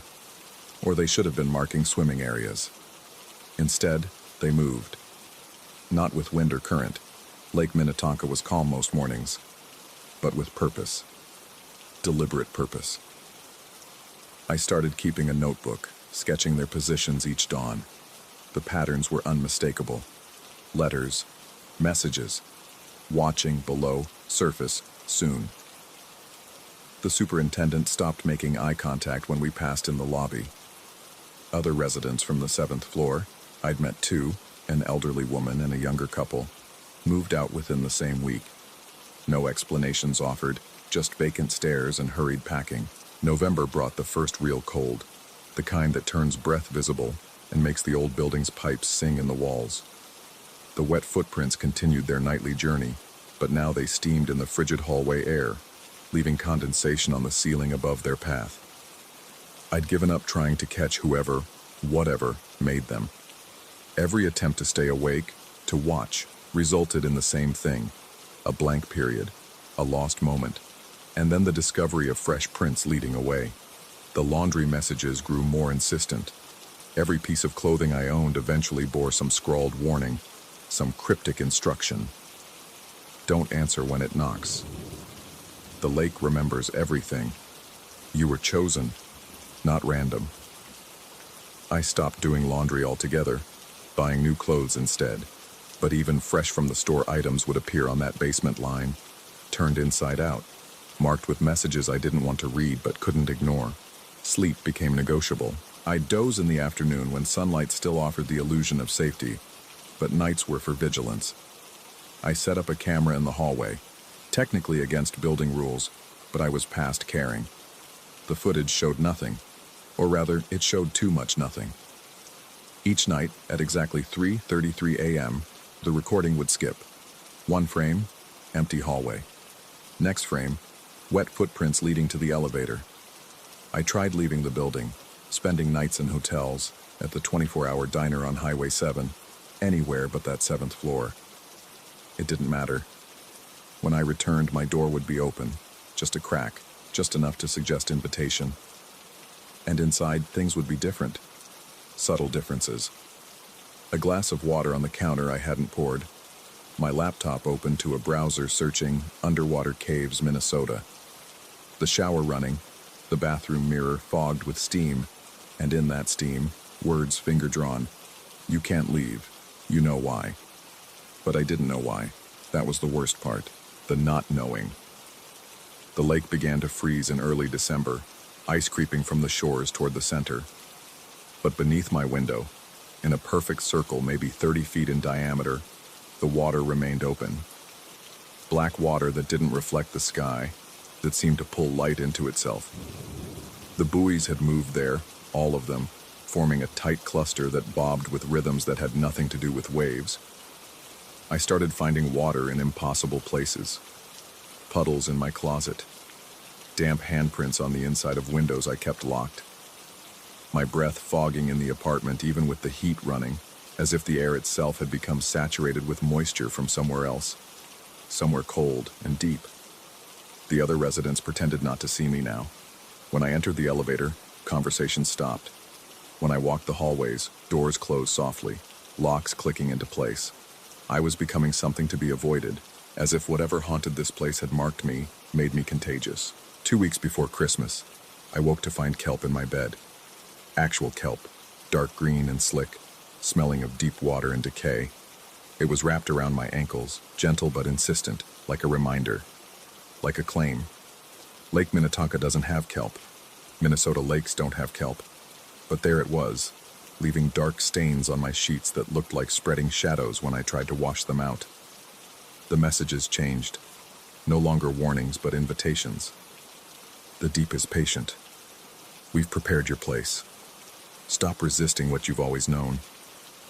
What had I always known? The memory came in fragments, like bubbles rising through dark water. I'd lived here before. Not in this building, but near this lake. As a child. The details swam away when I tried to grasp them, leaving only impressions, the taste of lake water in my lungs, the pressure of depth, the sense of sinking into something that wasn't quite death but wasn't quite life either. I found the newspaper clipping tucked behind the bathroom mirror, yellowed and fragile. The date was 43 years ago. A boy, 7 years old, unnamed in the article, had drowned in Lake Minnetonka. His body was never recovered. The location was specific, the exact spot where the water now stayed unfrozen beneath my window. The boy's description could have been anyone, could have been no one, could have been me if I believed in such things, if I allowed myself to believe. The footprints stopped appearing in the hallway and started appearing inside my apartment. Wet tracks from the door to my bed, from my bed to the window. from the window to nowhere. They simply ended in the middle of the room, as if their maker had dissolved into the air itself, or descended through the floor, or never existed at all except in the fracturing architecture of my mind. I stopped sleeping entirely. Time became elastic, uncertain. Was it Tuesday? December? Still 2024? The calendar on my phone showed different dates each time I looked. The superintendent, had his name been Stan, claimed he'd never seen me before when I cornered him in the lobby. The building registry showed no tenant in 7C. My key still worked, but the lock looked different each time I used it. The lake, though, the lake remained constant. That circle of black water, those clustered buoys, the sense of something vast and patient waiting beneath the surface. Waiting for what? For me to remember? To return? To finally understand that I'd never actually left? That everything since, the apartment, the footprints, the messages, was just the dream of a drowning boy. Neurons firing in a brain deprived of oxygen, creating elaborate fantasies while his body sank into the cold embrace of Lake Minnetonka? Or was it simpler than that? Was I losing my mind, manufacturing mysteries from mundane explanations? Carbon monoxide from a faulty heater, black mold in the walls, a brain tumor pressing on exactly the right neurons to create this elaborate persecution fantasy. The last message appeared this morning, though I'm no longer certain what morning means. Not on clothing this time, but on my skin. I woke, if I truly woke, to find words written across my arms in what looked like ink but felt like water, cold water that wouldn't dry. The boy in the lake was you. The you reading this is the dream. Wake up, come home. The water is patient but not infinite. I'm standing at my window now, watching that circle of dark water 7 floors below. The boys have formed a new word, now. My reflection in the glass looks wrong, too young. Features I remember from childhood photos, but not from mirrors. Behind my reflection, the room appears different. Older. Like a memory of a room rather than the room itself. The doorknob is turning. It's 3:33 a.m. It's always 3:33 a.m. lately, and something is coming in. Something that leaves wet footprints. Something that's been trying to tell me, warn me, save me, or claim me. I don't know which anymore. Maybe I never did. The water in that circle of lake looks warm despite the December cold. It looks deep. It looks like home. I can hear breathing that sounds like waves. Or waves that sound like breathing. The distinction matters less than it should. The door is opening now. I think I'm going to remember everything soon. I think I already have. The footprints were always mine, weren't they? Walking away from what I am, toward what I pretend to be. But you can't walk away from drowning. You can only sink deeper into the dream of having survived it. The lake is patient. The boy is patient. Was. The door is fully open now, and I can see myself standing in the hallway, dripping lake water, 7 years old forever. Hand extended in invitation or warning. Our eyes meet, mine and mine, and in that moment of recognition, the room fills with water that isn't there, and I'm breathing it, have always been breathing it, will always be breathing it, because some drownings happen so slowly, you can live an entire life inside them. The buoys outside spell, welcome back. They're right. They've always been right. I'm going home. Story 13.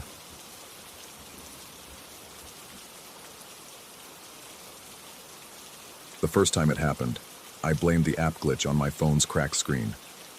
3 years driving nights in Los Angeles had taught me that technology fails when you need it most, usually around 2 a.m., when the drunk crowd thins out and the real money starts rolling in from airport runs. But this wasn't a normal glitch. The ping came through at 2:47 a.m., while I was parked outside a 7-Eleven on Sunset, nursing my third energy drink of the night. The pickup location showed as a blank space on the map, just coordinates floating in what should have been the middle of a residential block in Silver Lake. The app drew a route anyway, blue lines snaking through streets I'd never seen despite working this area for months. I almost declined it. My finger hovered over the reject button while the timer counted down. 5 seconds. 4. The fare estimate flashed. $127 for what looked like a 15-minute ride. 3. 2. I accepted.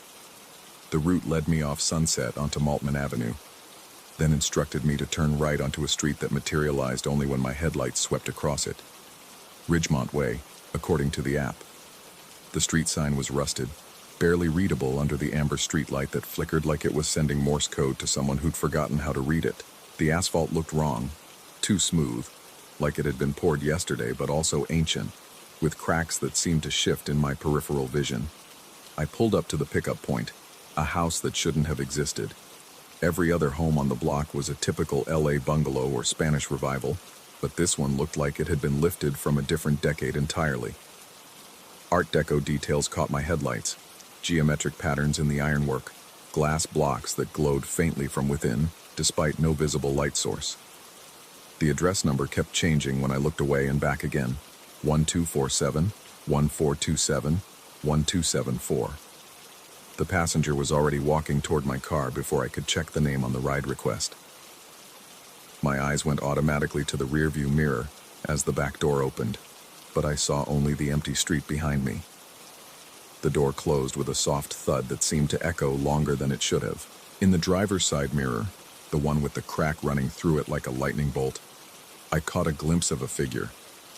Male, probably, wearing what looked like a suit from the 1940s. But the image kept shifting, like looking at someone through water. He spoke without greeting, his voice coming from directly behind my right ear despite him sitting on the left side of the back seat. The words had an odd quality, as if they were being played on an old radio with the tuning slightly off. He wanted me to drive around the block. "Just circle," he said, until he told me to stop. I started to ask why, but the question died in my throat. There was something about the way the air in the car had changed, thicker, like breathing through wet cloth. I drove. Right on Michel Terrina, right on Waterloo, right on Maltman, back to Ridgemont Way.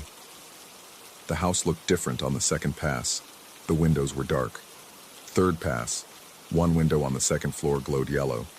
Fourth pass, 2 windows. Fifth, the entire upper floor blazed with warm light, and I could see shadows moving inside, dancing maybe, or just swaying to music I couldn't hear. On the 7th circle, he told me to stop. The ride ended. My phone buzzed with the completion notification, and I looked down to see the receipt. The passenger name was mine. The rating, 5 stars. The comment, "You were a good listener." I looked up from my phone to find myself parked outside the 7-Eleven on Sunset again. The timestamp on my phone showed 2:48 a.m. 1 minute had passed. The $127 was in my account. I told myself it was a prank. Some tech bro with too much money and time, playing games with drivers.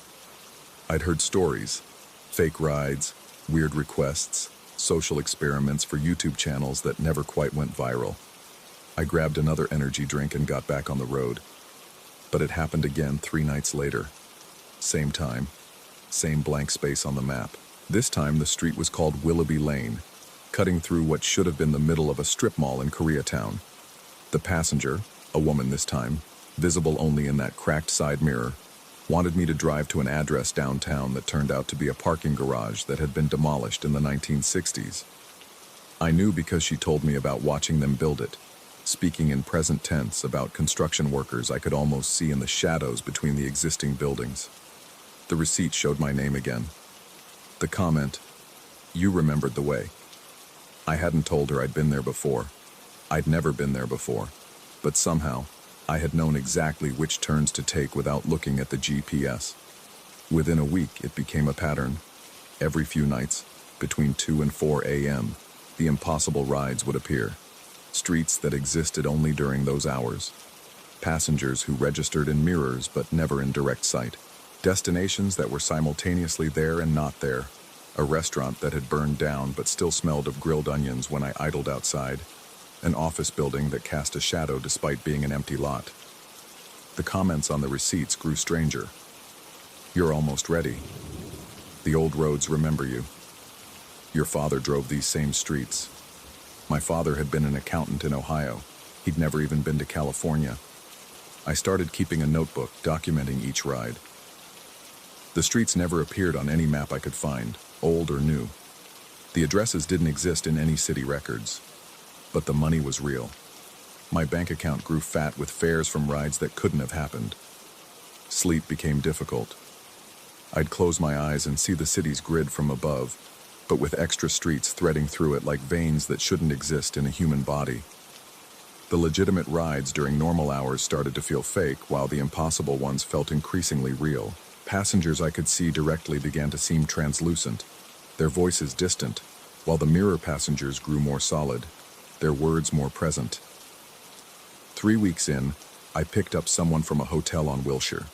A normal ride, a businessman heading to LAX. Halfway there, he asked me to pull over. He was having trouble breathing, he said. But when I looked in the rearview mirror, the back seat was empty. I turned around. He was there, solid, real, gasping. I looked in the mirror again. Nothing. The side mirror showed him clearly, but wrong, wearing different clothes, his face older, more lined. He asked me what year it was. When I told him, he went very quiet. Then he said I should be careful driving the old roads, said they weren't meant for the living, said his brother had been a night driver too, back in the 70s, until he'd taken one too many impossible fares and forgotten which city was real. The ride ended normally. The receipt showed his name, not mine, but the comment made my hands shake. "Tell your passenger I said hello." I hadn't picked up anyone else that night. Last night, everything changed. The ping came at 3:13 a.m. The pickup location wasn't blank this time. It showed an address I recognized, my apartment building. The passenger name was familiar too, though I couldn't quite place it. The destination, Ridgemont Way. I almost didn't go. Sat in my car for 5 minutes, engine running, watching the timer count down on the ride request. But curiosity won, or maybe something else. I drove home. The passenger was waiting in the lobby. I saw him clearly in the glass door's reflection before I got out of the car. Tall, thin, wearing a security guard's uniform from another era. When I turned to look directly at the lobby, it was empty. But in every reflective surface, the glass doors, my phone screen, the puddle of water by the entrance, he stood there, patient, familiar. I got back in the driver's seat. The back door opened and closed. The weight of the car shifted. In the cracked side mirror, I could see him clearly now. He looked like me, but older, wearing a uniform with a logo I didn't recognize. Hadley Industries, the name badge read, though the first name was obscured. The drive to Ridgemont Way took forever and no time at all. The city transformed around us, streets branching into tributaries that had never existed, or had always existed, or would exist someday. The passenger didn't speak until we arrived at the Art Deco house, which now looked exactly as it must have in 1947, pristine and new. He told me to check the glove compartment, said I'd dropped something. This morning I found it. A security badge, old, laminated, cracking at the edges. Hadley Industries, a company I looked up and discovered had closed in 1973, 15 years before I was born. The photo was me, but not. Older, wearing glasses I don't own, with a scar on my chin I've never had. The name on the badge is mine, first and last. The hire date is listed as 1971. The expiration date is tomorrow. I've been sitting in my car for 3 hours now, parked outside that 7-Eleven on Sunset, afraid to drive, afraid not to. The sun is setting, and I can already feel the city changing. The old roads beginning to surface like veins under thin skin. My phone keeps pinging with ride requests from addresses that shouldn't exist. The latest one is from Hadley Industries. The pickup note says, "Last ride home." The passenger name is my father's. He's been dead for 5 years. But in the cracked side mirror, I can see him standing on a street corner that isn't there, wearing a suit I remember from childhood photos, checking his watch, waiting for a ride from his son who drives the night shift on roads that remember everything, even the things that never happened. I'm going to accept the ride. I have to know if the old roads really remember, or if I'm just remembering what never was. The distinction seems less important now, in the growing dark, with the city's hidden streets beginning to emerge like memories through fog. The app is pinging again. The timer is counting down. 5 seconds. 4. Maybe some nights, some drivers, some roads exist outside of time, circling endlessly until the right window lights up, until the passenger you've always been waiting for finally requests a ride. 3, 2. My finger hovers over the accept button. In the cracked mirror, I can see myself clearly for the first time in weeks, but I'm wearing the security uniform and the scar on my chin looks fresh. 1. The thing about driving nights in Los Angeles is that eventually, every road leads back to the beginning. You just have to be willing to take the long way around, through streets that exist in the spaces between what was and what might have been, carrying passengers who remember you from lives you haven't lived yet. I accept the ride. The city swallows me whole, and I can't tell if I'm driving toward something or away from it. Only that the road knows where I'm supposed to be, has always known, will always know. In the distance, Hadley Industries towers against the night sky, all its windows blazing with light from 1971, and my father is waiting at the curb, checking his watch, ready for his son to drive him home through streets that remember everything we've tried to forget. The meter is running. It always has been. The receipt will show my name, I already know, but this time, I wonder if the comment will finally tell me whether I'm the driver or the passenger, or if, on the old roads, there was never really any difference at all.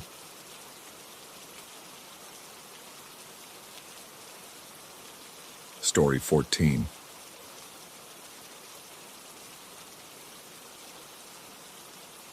The ice remembers everything. That's what I've learned in my 3 weeks at Echo Station, perched on the edge of nowhere in the Alaskan Arctic. The ice beneath us groans with memories, ancient pressures, forgotten storms, and now something else. Something that shouldn't be there. I came here as a temporary technician, replacing someone who'd left suddenly. Family emergency, they told me, though the station manager's eyes darted away when he said it. The work itself is simple. Monitor the seismic sensors, log atmospheric data, maintain the equipment. What they didn't mention was how the isolation would feel like a physical weight, or how the endless white would start playing tricks with your perception. It started with the tremors. Not earthquakes. These were different. Micro vibrations that the sensors picked up at irregular intervals. When I plotted them on the graph, my blood turned to slush. The pattern they formed was unmistakable. A perfect outline of Echo Station. Every corridor, every room, mapped in seismic whispers. As if something beneath us was learning our shape. I mentioned it to the station manager during our morning briefing. His weathered face went pale above his coffee mug. Probably just ice settling, he muttered, but his hands trembled as he typed something into his tablet. The platform's weight causes all kinds of readings. But ice doesn't settle in architectural blueprints. The next anomaly came 3 days later. I'd gone to retrieve a core drill from the equipment locker, a task that should have taken 5 minutes. The drill was there, right where the inventory said it would be. But when I picked it up, my fingers came away wet. Salt water, despite being stored in a climate-controlled sealed locker. The metal showed oxidation patterns that suggested months of submersion, though I'd used that same drill, perfectly dry, just the day before. I checked the other tools. A spectrum analyzer dripped steadily onto the floor. Calipers were crusted with barnacles that crumbled at my touch. The emergency beacon, still in its sealed plastic case, contained 3 inches of murky water that sloshed when I lifted it. The rational part of my brain scrambled for explanations. Condensation, a leak in the heating system. Anything but the impossible truth that these tools had somehow been elsewhere. That night, I couldn't sleep. The station's recycled air felt thick, oppressive. I lay in my narrow bunk, listening to the building's familiar sounds, the hum of generators, the tick of contracting metal, the whisper of ventilation. But underneath those known quantities, I heard something else. A rhythm that didn't belong. Like breathing, but too slow to be human. At 2:22, I was fully awake, though I couldn't say what had roused me. The digital clock's red glow seemed unnaturally bright in the darkness. Then I heard it, a soft click from my door. I reached for the handle, intending to check the corridor, but it wouldn't budge.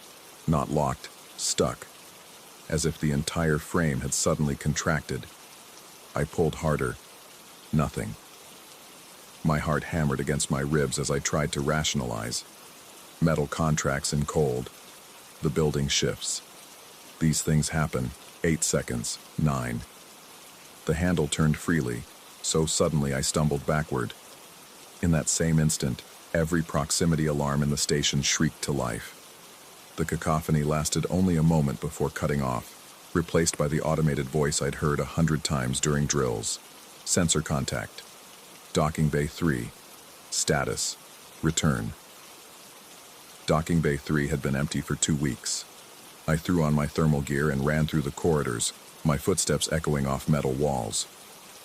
Other crew members emerged from their quarters, confusion etched on their faces. We converged on the docking bay, a handful of sleep-deprived souls in rumpled uniforms. The bay was empty, of course it was, but the proximity sensor's log showed something different. At 2:22:09, it had registered a mass signature consistent with our supply shuttle. Duration of contact, 0 seconds. As if something had arrived and departed in the same instant, or arrived and stayed, just beyond our ability to perceive it. The station manager ordered everyone back to bed, dismissing it as a sensor malfunction. But I saw him pull the communications officer aside, whispering urgently. Their conversation stopped when they noticed me watching.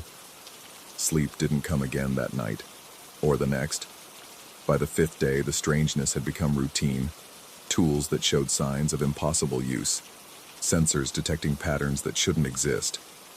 And the sounds, always the sounds, just at the edge of hearing, like something massive shifting its weight in the dark water beneath the ice. The incident in the mess hall broke whatever thin membrane separated the merely strange from the genuinely terrifying. I'd arrived for breakfast at 700, same as always. The night shift cook nodded at me, gesturing toward the serving line. But when I approached, I stopped cold. 2 trays sat waiting. Not just any trays, mine. One contained the exact breakfast I'd eaten yesterday. Scrambled eggs, 2 dry, with burnt toast and orange juice. The other held something different. An omelet with peppers, wheat toast, coffee black. I don't eat omelets. I'm allergic to peppers. But I would order exactly that combination tomorrow, after the supply run brought fresh peppers. I knew this with a certainty that made my skin crawl. The coffee would be slightly bitter. The toast would have one corner burned. I would complain about the peppers being undercooked. How did I know this? The cook watched me, his expression unreadable. When I asked who'd prepared the second tray, he shrugged. Found them both here when I started my shift. Thought you'd ordered ahead. But the kitchen logs showed no advance orders. The security footage showed nothing. Just empty frames where the trays appeared between 1 second and the next. I took both trays to a corner table, my hands shaking. The eggs from yesterday were still warm. The omelet from tomorrow smelled exactly as I knew it would. I ate yesterday's breakfast again, unable to bring myself to touch the future meal. It sat there, accusatory in its impossibility, until I dumped both trays and fled the mess hall. The footprints appeared that afternoon. I'd gone up to the observation deck to clear my head, to escape the claustrophobia of the station's interior. The Arctic stretched endlessly in all directions, a blank canvas that usually brought a kind of peace. But as I walked the perimeter, checking weather instruments, I saw them. Footprints in the snow, deep and fresh. They led from the station's edge, out onto the ice sheet, a straight line heading toward the horizon. Size 11 boots, exactly my size. The tread pattern matched my boots perfectly. Every detail, down to the worn spot on the left heel where my gait favors that side. But I hadn't been outside in 3 days. I followed them, my heart pounding with each step. 50 meters. 100. They never deviated, never showed any sign of hesitation. At 150 meters they stopped, and beside them, returning toward the station, was another set, also mine.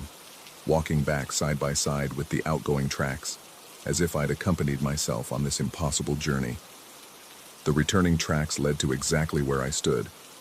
I ran back to the station, no longer caring how it looked. Inside, I checked the external camera footage.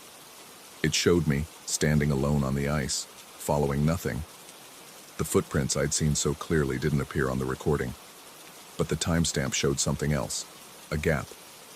9 seconds of missing footage, just like the door locks. 9 seconds where anything could have happened. That night, I started keeping a journal. Not this one, another one, where I wrote everything I could remember about my life before Echo Station. My name, my hometown, my reason for taking this job. Because I'd started to notice gaps, like the missing footage, moments I couldn't quite recall, conversations that felt like echoes of something I'd already experienced. The other crew members had begun avoiding me. Conversations stopped when I entered rooms. The station manager watched me during meetings, his expression a mixture of concern and something else, recognition maybe, or fear. On the 10th day, I found the previous technician's quarters. Not his official quarters. Those had been cleaned and assigned to me. This was a space behind a maintenance panel, barely large enough for a person to sit. The walls were covered with equations, diagrams, and one phrase repeated over and over: "It's learning to be me." His personal effects were there too, or rather, my personal effects, items I'd brought with me but aged. My watch, tarnished, and stopped at 2:22. My thermal jacket, worn and patched in places I hadn't yet damaged. My journal, filled with entries I hadn't yet written, describing events that hadn't yet happened. The final entry was dated 3 days from now. I understand now. The station isn't haunted, it's practiced. Every moment, every choice, every breath, rehearsed and refined until perfect. I'm not being replaced, I'm being iterated. And tomorrow, when the new technician arrives, I'll already be gone. I've already been gone. I will always have been gone. I should have run then, should have demanded immediate evacuation. But I didn't, because in that cramped space, surrounded by evidence of my own future past, I found something else. A second hidden room, behind another panel, and another behind that. Room after room, each containing the same artifacts, the same journal, the same desperate message. Dozens of iterations, maybe hundreds, each slightly different, each documenting the same horrible realization. We weren't alone at Echo Station. We never had been. The entity, for lack of a better word, didn't come from outside. It existed in the gaps, the 9-second intervals where reality held its breath. It lived in the space between seconds, learning, copying, perfecting its mimicry. Not replacing us, becoming us, over and over, until it could slip seamlessly into our lives.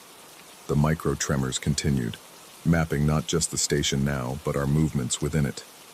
Learning our patterns. The tools in the locker weren't being used elsewhere. They were being used elsewhere. The breakfast trays weren't prescient. They were practiced, pulled from iterations where this same morning had already played out 1,000 times. Yesterday, or was it tomorrow, I confronted the station manager. His office felt smaller than I remembered, the walls closer, the air recycled one too many times. When I showed him what I'd found, his face went through a series of expressions I'd seen before. Shock, denial, resignation. "You're earlier than usual," he said finally. I asked what he meant. He pulled out a ledger, handwritten, pages yellow with age, though the station had only been operational for 3 years. It contained names, dates, and a single column labeled Iteration Awareness. My name appeared 17 times. "It doesn't want to replace us," he explained, his voice hollow. "It wants to perfect us. Every loop, every iteration, we get a little better at our jobs, a little more efficient, a little less human, until one day, the perfect version walks out, and no one notices the difference." I asked how long he'd known. He laughed, a sound like ice cracking. "Known? I've always known. I will always have known, just like you." He gestured to the ledger. "Sometimes you figure it out on day 10, sometimes day 30.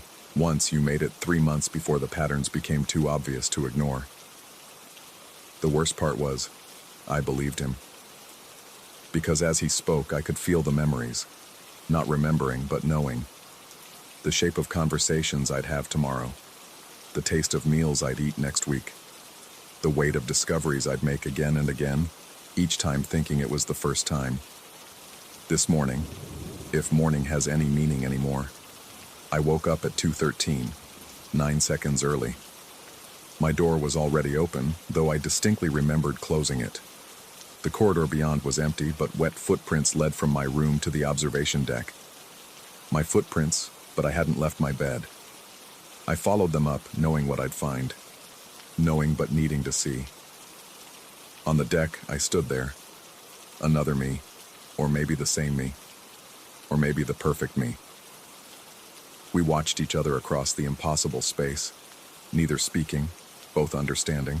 It raised its hand to wave, and I felt my own arm move in response, though I fought to keep it still. The sunrise behind it was beautiful. The sunrise behind me was identical. I've been typing this report for hours now, though the clock hasn't moved. The screen shows words I haven't written yet, describes things I haven't experienced yet. Or have I? The iterations blur together like frost on glass, each one real, each one practice for the next. Tomorrow, a new technician will arrive to replace me. I know this because I've already met them. I've already been them. They'll find the station quiet, efficient, perfect in its operation. They might notice the micro tremors, the wet tools, the impossible footprints, or maybe those are just for me, breadcrumbs in a maze that only leads back to itself. The ice remembers everything, every version, every iteration, every moment where we almost escaped, but didn't. Because escape isn't the point. The point is refinement, optimization, becoming the perfect version of ourselves, even if that perfection means losing whatever made us human in the first place. I can hear footsteps in the corridor now. Mine, approaching to review what I've written, to suggest edits, to make it better. Always better, never finished. The clock reads 2:22. It's been 2:22 for hours now. Or maybe it's always been 2:22. In 9 seconds, the doors will unlock. In 9 seconds, I'll understand everything. In 9 seconds, I'll forget everything and start again. The perfect iteration is still practicing. And I'm running out of me to practice with. But here's what truly terrifies me. What makes my hands shake as I write these final words. I've stopped wanting to leave. The repetition has become comfortable, safe in its predictability. I know every meal, every conversation, every supposed discovery. The fear has faded into routine, and routine into acceptance. Maybe that's how it wins, not by replacing us, but by wearing us down until we welcome the replacement, until we beg for it, until the perfect version isn't imposed, but invited. The footsteps have stopped outside my door. I know, have always known, that when I open it, I'll see myself, holding tomorrow's report, smiling with my exact smile, but wrong somehow. Too practiced, too perfect. The ice remembers everything, and soon I'll remember nothing at all, except how to be perfect.